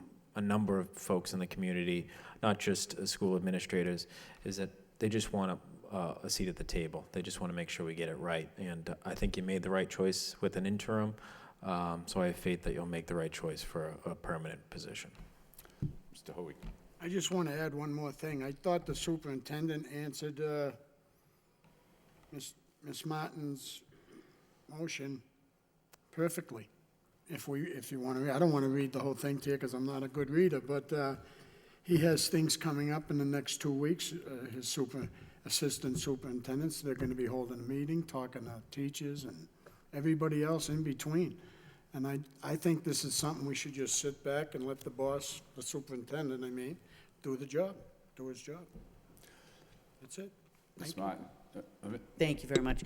Just to speak to Mr. Hoey's point, the motion that I had placed in July was specifically asking for a search process. So the answer, the superintendent offered two options. One was to just move forward with the current individual in the position, and the other was to do a full-fledged search. So I am, of the two, I support having a full-fledged search. Thank you. Mr. Superintendent. May I offer a couple of clarifications? I'm sorry that my writing might have misled you. I did not present it as two options. I was presenting to you the way I function, and I have always functioned with this way. I don't keep the communities or the stakeholders out. This is the way that I have always functioned. So when you have somebody already in a position, it's not somebody internal applying for the position. That's a different thing. Somebody who's already applying for the position, they are already in the position as an interim. And if everyone who is working with these people would report to you that they're doing an outstanding job, then I think it's pretty foolish of us to be spending the time, the resources, the money to go search for somebody that we already have somebody who everybody is happy with. If on the other side, that the people who work with this, all the people who work with this individual would report to you that they do not think that's a good fit, then also it would be foolish for us to keep that person. So we would move to a search. However, I would usually, and this is what I have always done, when you have an interim is I would talk to the interim and say, I'm sorry, you are not a good fit. So you don't get the interim to apply necessarily for a position they're never going to get. And similarly, if this person is really the right person you want, having them go through a search, it discourages people who apply if they know that there is an internal who is very strong and most likely would get the job. I personally would never apply to, this is when I used to apply for jobs. That's the first question I ask the search firm. Is there really somebody most likely going to get it from inside? Because you'll be wasting, it's not ethical from us to carry a search if we already, our mind is set on keeping this person. So my process has always served me well. It always served the organization to work for well because it's very inclusive. I do not intend to make this decision solely by myself. This decision, we're including teachers, administrators, parents. We're going to be talking to everybody. Yesterday I was talking, I think it was yesterday or the day before, I don't remember, a whole group of parents that had invited me to an event, and we talked at length with this one. I've also asked the unions, both unions, to poll their members in a very unbiased way. So it's not us polling them, it's polling their members through a survey that both unions have accepted to do, to have a survey their entire membership that works in the high school, and asking them basically questions around the efficiency, the leadership style, the management style, and the performance of this individual. And I have already, not to blindside the person, I've already talked to the current head of school, and I warned her, I said, this is my process. It's very clear. I'm going to, if they come back to me and I won't really feel good, I'll be very honest with you to tell you, you do not fit in here, and we are going to open the search. But if everybody's, you know, if we have a good consensus, I know we're not going to get everybody because there's always people, you know, wanting something different. If we get a good consensus that this person is the right fit and she's doing a good job, why would we want to go look for somebody else? Just for the sake of looking for somebody else. Now, having said that, this is the process that I've gone with. I know, I'm not sure, are you offering a recommendation or a directives in going into a search committee? Because I thought that in my understanding, and I'm not, we can check this with the law department, I thought that the school committee cannot offer directive in this direction, but you can offer me a recommendation. I will certainly, you know, take that into account. I will not discount it, but I was trying to explain to you my process in here. It wasn't two options. It was when I meant by what I meant by the sentence that said, should the consensus be to open the search, I meant should the consensus of all these people that I will be talking to, all the stakeholders of the high school, parents, teachers, students, and staff members and administrators. You know, that's essentially what the process that we were looking at, and I know I've used it often, and it has never failed us. Mr. Gendron, then Ms. Mott. Thank you, Mr. Mayor. I can appreciate that, Mr. Superintendent, but you're talking about it as if it's a binary situation. You know, either she's not a good fit or she is, and if she is, we go forward. The situation might be she's doing a fine job and she's a good fit, but we can do better, possibly. I think that we sell ourselves short by not going through the screening committee interviews. I think there's a lot to be gained. I think the community gains a lot, and I think the applicants gain a lot by going through that process. Having been in those processes, I think that when you get a good screening committee that really reflects the community learns about the candidates as well. I really think that it's worthwhile having the screening committee interview, regardless of how I think your initial analysis is a good one. If we find out she's not a good fit, then it's a done deal. But I don't think that's going to happen. I think you're going to find out that people are reasonably happy. But I still think it's worthwhile seeing if there's a better fit, because it's too important a position to settle. I think that the current head of school, the interim head of school, knows it's an interim position. I don't think you should be offended by knowing that we want to go through a screening committee. So I think it would be valuable for her to sell herself. I think that should be part of the role, to sell herself to the community screening committee. So I don't know if we have the authority to give you a directive, and I'm not going to be here in a month, so I guess it doesn't really matter what I think. But if I had a vote right now, I would give you a directive to go ahead and go forward with the screening committee. So that's my feeling. Thank you. Ms. Mott. Thank you very much. I apologize for misreading your statement in the report. was more optimistic than I should have been. I agree with Mr. Gendron's point. I think that, and I think I stated it before, I mean, we've gone through this process twice now. We tried to fill it once, weren't able to come up with a candidate, then offered a specific interim position that people applied for knowing it was an interim position. That's how it was presented. So there shouldn't be any surprise in any of this that we're actually going to conduct a full search now. I think that some of the concerns that I know came out of the first search was that we felt that there wasn't a deep enough pool of candidates. I think that certainly must have been true for individuals who are only interested in applying for an interim position. So I think broadening it so that we get the full, the benefit of a full search is to our benefit, quite clearly.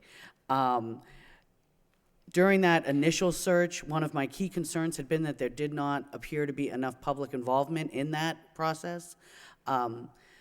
In the past, you have your system that has worked for you. Here in this community, we've had our own system that included public interactions of the candidates with individuals who were able to, members of the school communities, parents, teachers, at every level. We allowed people to be part of that process. It was our commitment to transparency. It always very closely mirrored what our superintendent search was like, so that we had that option, and we gave our community that respect that we wanted them to be involved in the process. We've gone so far as to have blue ribbon commissions that have been part of our head of school searches. So it's a long history of involving our community and respecting our community that we want them to be part of this process. Again, we can go to the law department if you would require it to determine that. My sense would be that we would be able to implement a policy that would require, as policymakers, that would require that specific positions follow the same hiring process as, say, for example, the superintendent process. So, I mean, we can investigate, however that needs to happen, so that we are in adherence with any of the laws. I'd also want to be clear that I don't see the school committee really having a role in this. This is yours to implement. We are simply requesting that you put in place a process that is transparent, that does encourage and require public participation, so that in the end, everyone can be extremely confident that we have vetted every candidate to the best of our ability in our absolute desire to pick the right person for this position, because it is simply too important for us to do it in any other fashion. Thank you. Thank you. Any further discussion? I just want to add one last thing, Mayor. I think what happens here is the school committee over years, we've lost a lot of power. We only have 4 different powers, and, well, 3, okay. But You may have an well, I always thought we have the right to hire or fire him, do the budget, negotiate contracts, and write policy. Those are the 4 things I think I can do. No time does it say I can hire someone. And I think when we go looking to try to hire the head of high school, and a lot of people, the phone calls I got, some of those people, after I thought about it, and I mean, the phone calls are just last night, and they hit me with certain things that made me think, and I'm saying, sometimes maybe it's people that lost their powers and they want it back. So there's a lot of questions in this. I have a lot of faith in the superintendent when it comes to doing the right things when he hires someone. Screening committees bother me. I'm just one person. There's too much leaking going on in those things. People call people. They say something bad about them. I'm not all for these committees. I like the way the laws are changed. We have a right to hire or fire him. If he doesn't do what I like, we can fire him when his time comes. And I think it's time people want to call us all, hey, team. Well, this is the time to be a team and follow the superintendent a little bit. And that's all I want to say, but I just think it's people losing their power and want it back. Thank you. Any further discussion? Mr. Dakota. Thank you, Mr. Mayor. Just as a point, there was a screening committee to go over all of the candidates that applied for that position originally. I was part of that committee of people from across the community, private citizens, educators, administrators as well. It was quite a thorough group, and we did spend a lot of time discussing all of these applicants. Some not so good, and some of them were very, very, very, very good. And Mrs. Bastide was one of those people that really impressed us in her application. So there was involvement in the screening initially.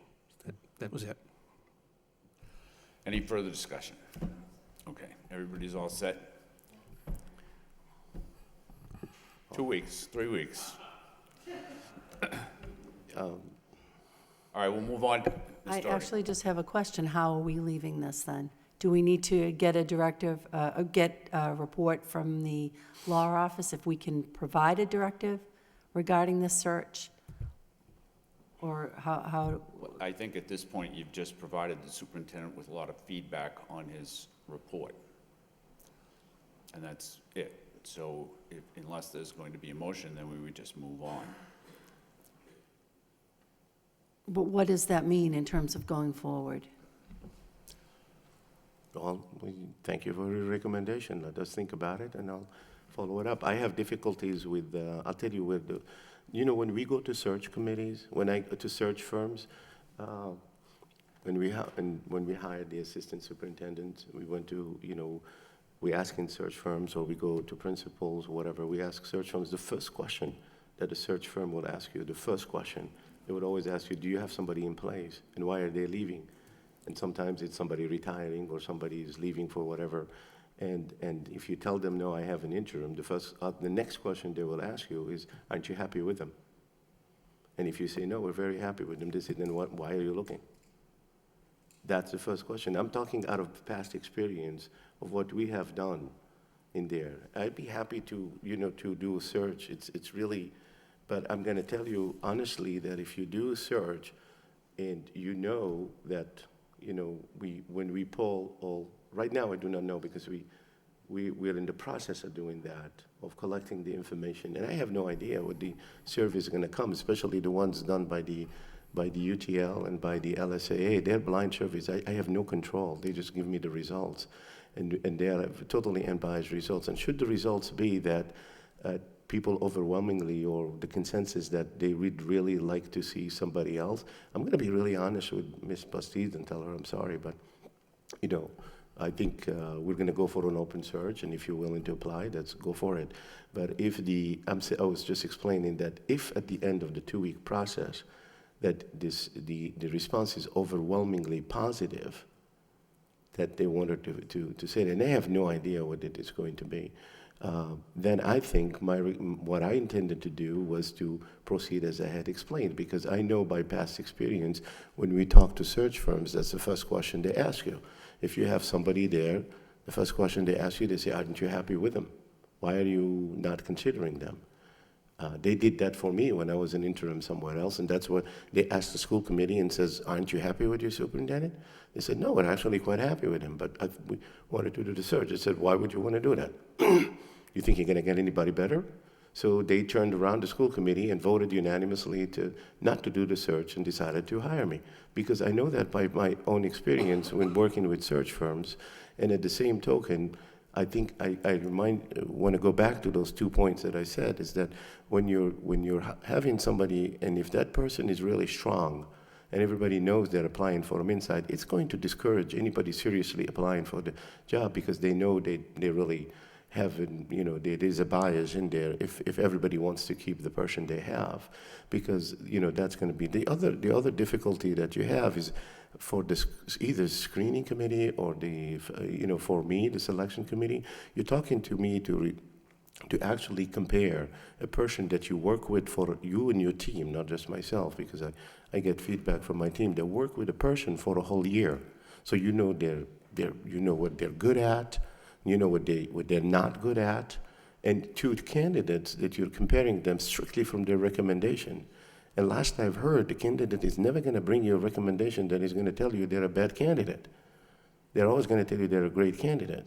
So the comparisons that you're dealing with are not really comparable, and you can't really make good comparisons. So that's why I was offering, what we wanted to do these 2 weeks, poll the people, find out what the people who work with her, whether it's in the LHS or outside as well, get the feedback. It's not my decision alone, because I work with her like Most my deputy and my assistants work with her a lot more often. They know her, teachers work with her all the time, and then get that feedback. I think that is probably more valuable because now you know if the consensus, the majority of the people like her, they want her, they feel that she's done a good job in a relatively short term. I think it would be really a mistake on our part to put, candidates from out there and do this whole process when we already have one. But if that's what you guys are recommending, I'm not opposing it. That's fine with me. I just think that, I was just offering you my thinking, but I will accept yours as well, Thank you, Your Honor. I just want to add that you have that situation whenever you have internal candidates. You can have very strong internal candidates who are going for a position. So you're always having that situation, whether the person's an interim who's been there a year or someone at the assistant level, who's been with the school for 10 years. So I don't really see that as a justification for not doing a search. What I'm hearing you say is you want to continue with the process that you've set out here. So I think in the 2 weeks while you're gathering that information, that I would like to make a motion that we ask the law office to advise us on what are our rights in terms of being able to follow the policy for this particular role that has been in place, in providing it as a directive. Do we have the authority to do that? I would like to make that as a motion that while you're gathering your information, we're figuring out where our authority lies in terms of this issue. So you want to make a motion to that effect? Yes, so we asked the for a legal opinion Committee requests a about legal opinion from the law department on the hiring process for the head of school. head of schools. If we can establish, the screening committee process that we've already had in place, if we're able to do that as a directive. Is that not clear? No, that's a little bit more than what I said, but, Okay, whatever. yeah. I think you understand what I'm saying. Yes. I'll second that Do we have a for second, discussion. second to the motion? Discussion on the motion, Mr. Gendron. So I'd like to be a little more forward than that, actually. I think that, I think we lose a lot by not doing the screening committee. I've already stated my feelings on that. And I don't think Ms. Bustede ever went before the screening committee. No, she not did before not. the screening She did committee. not. She did not. She was screened.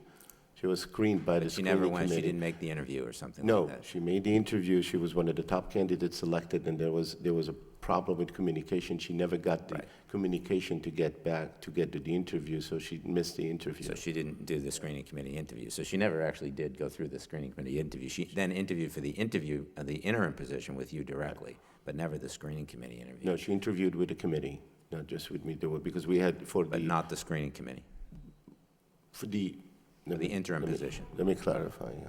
Anyway, my point is that I think we should, I would like to suggest a substitute motion that we direct the superintendent to enact the policy that's in place to put together a screening committee and begin interviews.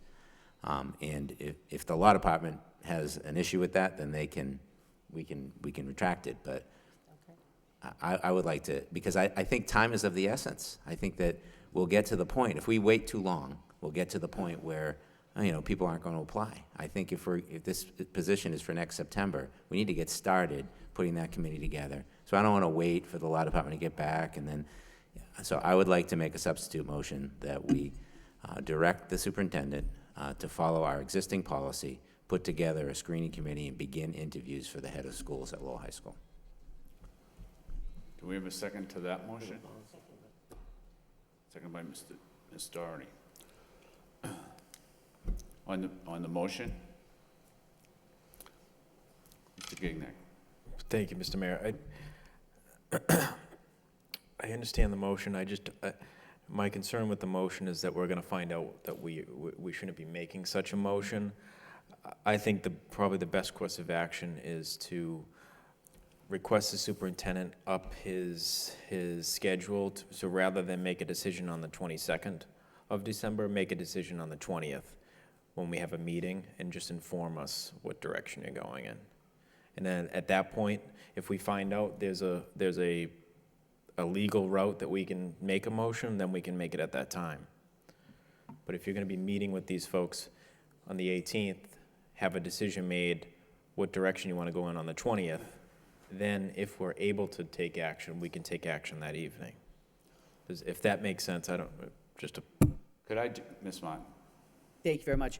I think to Mr. Gignak's point, it's fine if we want to wait and so that if we can get this information in a timely way, that would be great.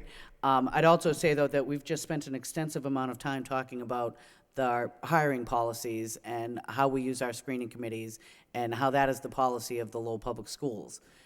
That is our policy. So the deviation would be not doing that.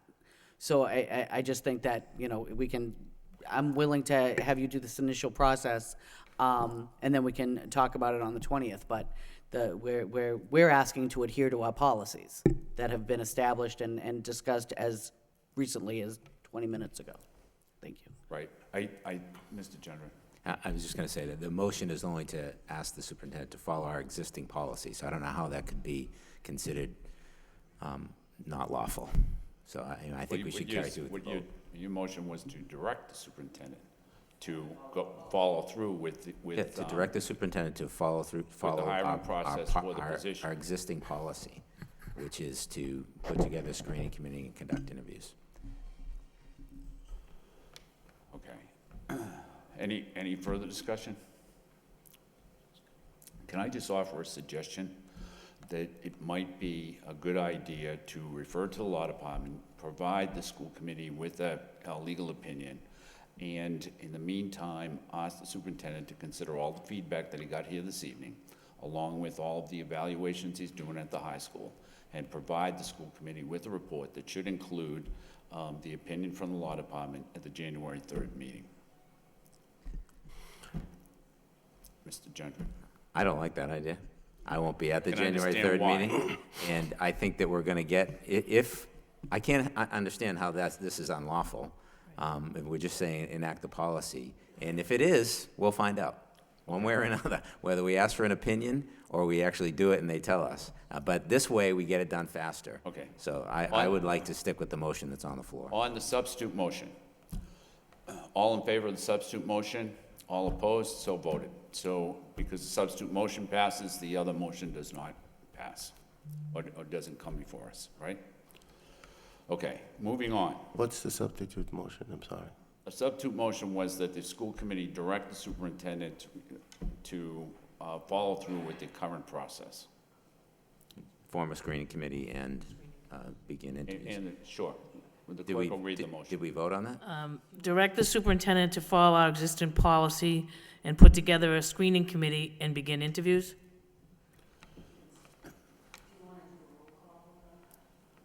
Sure, we can do a roll call.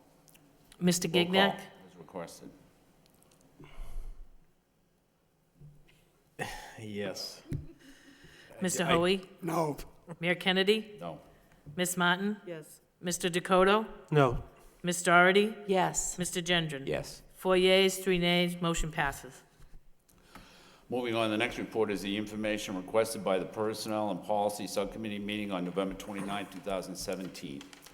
Any discussion regarding that report?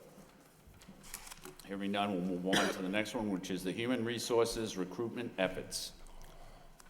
Any discussion regarding that report? I wonder if, since we have Ms. Sheehy here, if she'd like to speak on the recruitment efforts. Just April can answer. We'll ask Ms. April, she's the author of the report, to do that. Hi, good evening. So the report that you have presented in front of you is just actually an initial plan that we have right now for our recruitment efforts.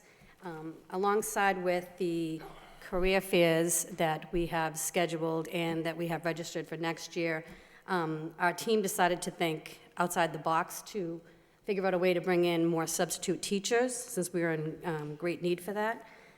So one of the plans that we had devised was to set up on-site recruitment seminars to the local colleges and universities, which actually proved to be very successful.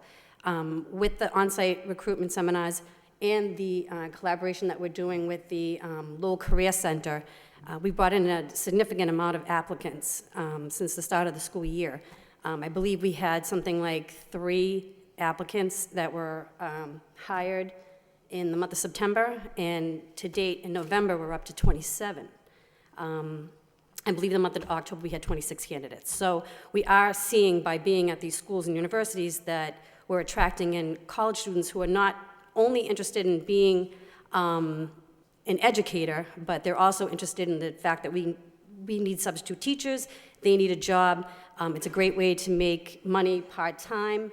So we're getting a lot of interest with the students at the schools in that respect. And I do see that eventually next year, after school break, that we'll be continuing this effort to bring in and actually go out and visit more schools in the area, maybe visit the greater Boston area, move on to southern Massachusetts, southern New Hampshire, move out to Rhode Island, Connecticut. We just kind of want to expand the recruitment effort going forward, because this is actually working by being on site and being visible to the students. So. Anything further? Any further discussion? Okay. Thank you very Thank you. much. If not, we'll move on to the facilities report. Any discussion regarding the facilities report? Hearing none, we'll move on to the response to Ms. Doherty's motion of November 15th, 2017 regarding the professional development throughout the district on November 7th, 2017. Any discussion, Ms. Doherty? Thank you for this report. You know, I've had a great interest in what we're doing on professional development. This particular day was of interest to me because we swapped it out for another personal day. I have to say I was a little disappointed that it was just school-based activities. I guess I was looking for more, you know, leadership from central office, and maybe a coordinated, you know, one activity from central office and then back to the school-based, whatever. And I know it's the first time, you know, it's the first time we've had professional development on Election Day, but I was interested to see that you had asked for feedback from the schools about what they did, and I was just wondering how many people had responded. Did you know? Or maybe I'm getting my, was that a different, that was a different, no, that was that? Okay. I thought maybe, so did you have a good number of teachers who responded, or schools? Can I respond?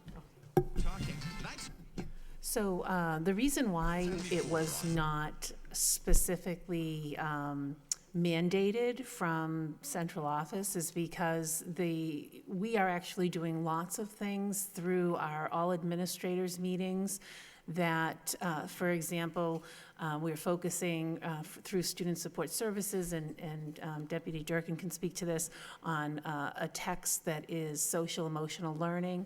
And so a lot of that work that we have done with our leaders in either monthly leadership or through our all administrators meetings were part of this professional development. So it actually, it really was led in many ways, or started from the central office through the learning that we have provided to our building leaders. Because of the, you know, the status of all of our schools, whether they're level 1 schools, level 2 schools, looking at data, et cetera, there's greater needs in certain content areas, it's certain in certain locations than others. So that's why we provided the flexibility of being able to focus on things that your data stated you needed support in. And so curriculum coordinators were utilized by building leaders to lead professional development in content area, math, literacy, science, social studies, ELL, through student support services, district support service staff went out and led social emotional learning based on some of the text work that we have done with our leaders. So it really was a lot of the initiatives that have been started through our leadership and through our all administrative meetings that were then dispersed throughout the district. But again, every building is unique and the needs of every building is unique. So really the leaders were able to customize it so that the learning experience was most meaningful at each individual building. I did survey all the principals, 23 in total, and I had 19 respondents. And I don't know if Deputy Durkin just wanted to speak a little more about the text learning that has been happening. I think Assistant Superintendent Desmond did cover it well, but additionally, beyond working with our administrative teams every month around the social emotional and behavioral trauma sensitive work that we're doing, we will be hosting a district-wide training for all staff in January at the early release. So what we purposefully tried to do is get our leaders to a point where they had the content knowledge relative to the text. And some of them were so excited about some of the learning that they initiated it earlier in their schools, but all staff, from our teachers to our paras, social workers, guidance, everyone will be participating in we'll let you know how it goes in January during our early release on the same text. Anything else on this report? If not, we'll move on to the next report, which is a response to Ms. Doherty's motion of September 20th, 2017 regarding the hiring practices and background checks. Any discussion, Ms. Doherty? Thank you, Your Honor. Actually, the next two are based on motions, and I would, if it be possible, I'd like to refer these to the Personnel and Policy Subcommittee. I don't feel like we really have the time to go into it right now. I'd like to dig a little deeper into these reports. And the only one with the additional information I'd like to ask for the diversity staffing initiatives is to include the management level hires. I didn't see that in the report.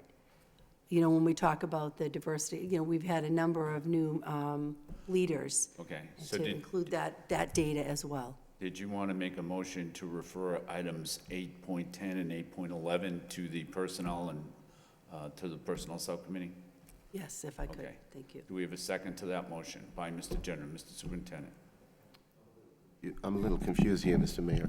8.1, let me go back. 8.10. That's the motion that we just had a subcommittee for last time. We discussed it in subcommittee. There were 4 different areas that were asked for further information. I think the HR director has reported on them today. Has a report on them today, and now we're referring it back to there. I'm a little confused as where we're doing that for. We didn't actually get to go into much of the detail because we didn't have the policy information before the meeting to really look at it closely, as I recall.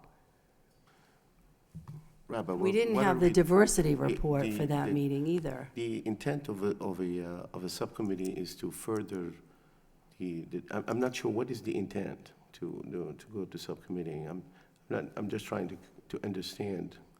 Are we trying to review the policy to try to get it better? Okay. So you want to go to subcommittee, policy subcommittee, not necessarily whatever, or a joint, so that the intent would be to review some policies on what is existing, review school committee policies and see if there is any changes that are required on that. Okay.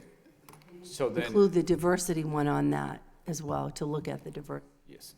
So your motion then is not to send to the Personnel Committee, it's to send it to the Policy Committee. Items 8.10 and 8.11, right? Those 2 motions? Right? Okay. It was personnel and policy, it's the same 3. Is that a joint committee? No, it's 2 separate committees that are made up of the same. We are all the same. Okay. All right. We have a second from Mr. Gendron on this? Discussion? All in favor, all opposed, so voted. Next is a personnel report. Anything on the personnel report?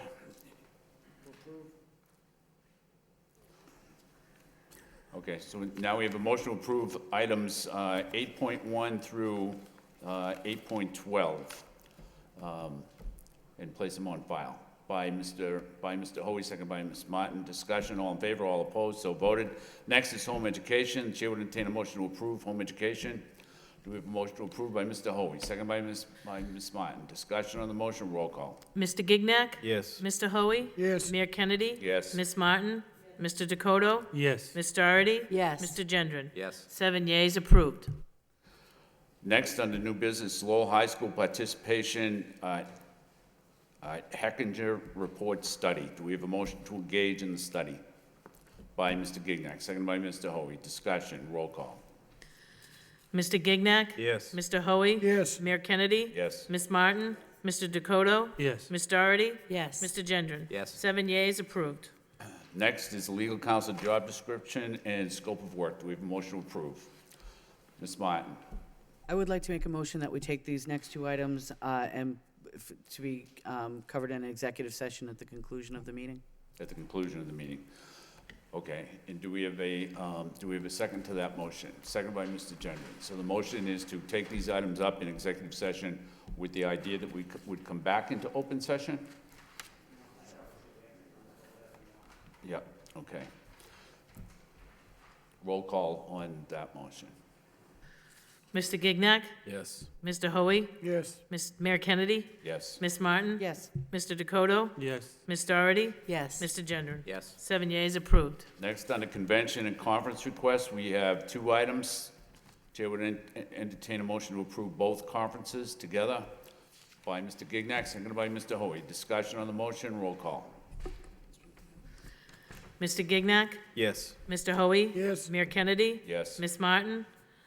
Mr. Dakota? Yes. Ms. Doherty? Yes. Mr. Gendron? Yes. 7 yeas, approved.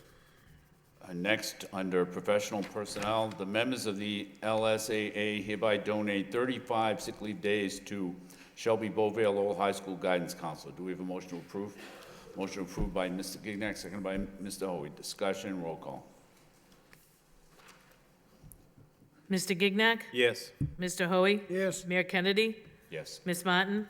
Mr. Dakota? Yes. Ms. Doherty? Yes. Mr. Gendron? Yes. 7 yeas, approved.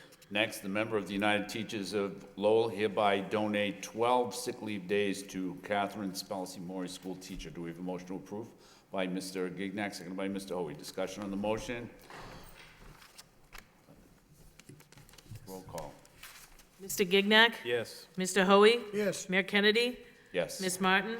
Mr. Dakota? Yes. Ms. Doherty? Mr. Gendron? Yes. 7 yeas, approved.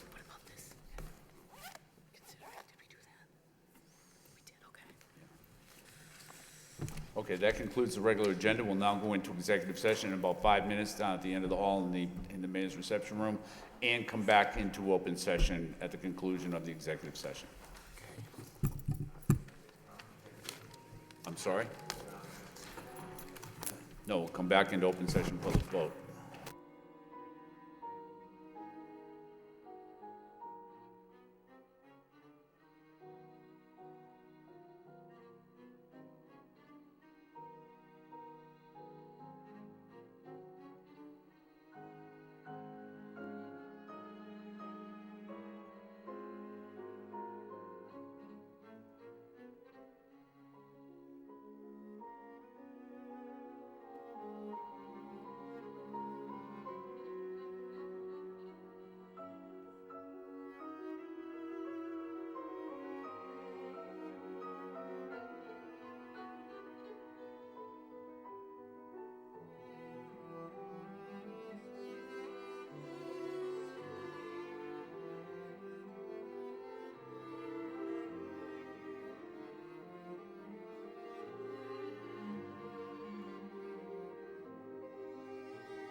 Would the clerk please call the roll?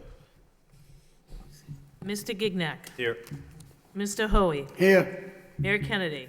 Here. Ms. Martin. Here. Mr. Dakota. Here. Ms. Doherty. Here. Mr. Gendron. Here. 7 present. So we have just 2 items before us, the legal counsel job description and scope of work. Do we have a motion to approve? Motion approved by Mr. Gignac, seconded by Mr. Hoey. Discussion on the motion. Roll call. Mr. Gignac. Yes. Mr. Hoey. Yes. Mayor Kennedy. Yes. Ms. Martin. Yes. Mr. Dakota. Yes. Ms. Doherty. Yes. Mr. Gendron. Yes. 7 yeas, approved.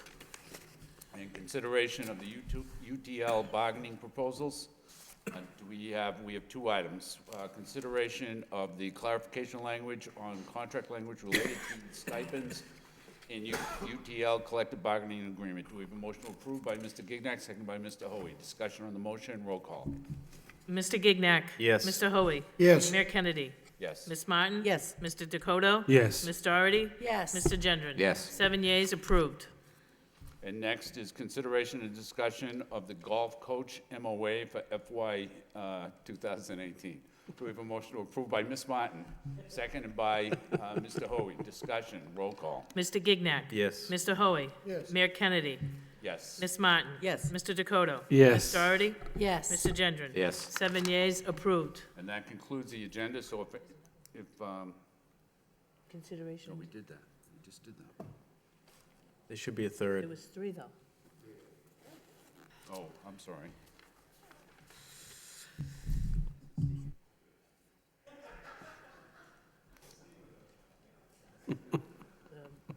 All right, so I skipped over the first one. Consideration of clarification language on contract language related to the stipends at the UTL collective bargaining agreement. Do we have a motion approved by Mr. Gendron, seconded by Mr. Dakota? Discussion, roll call.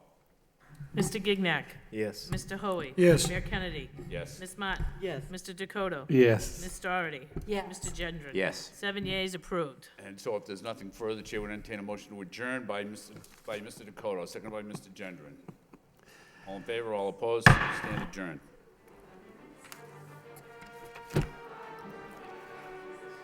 There.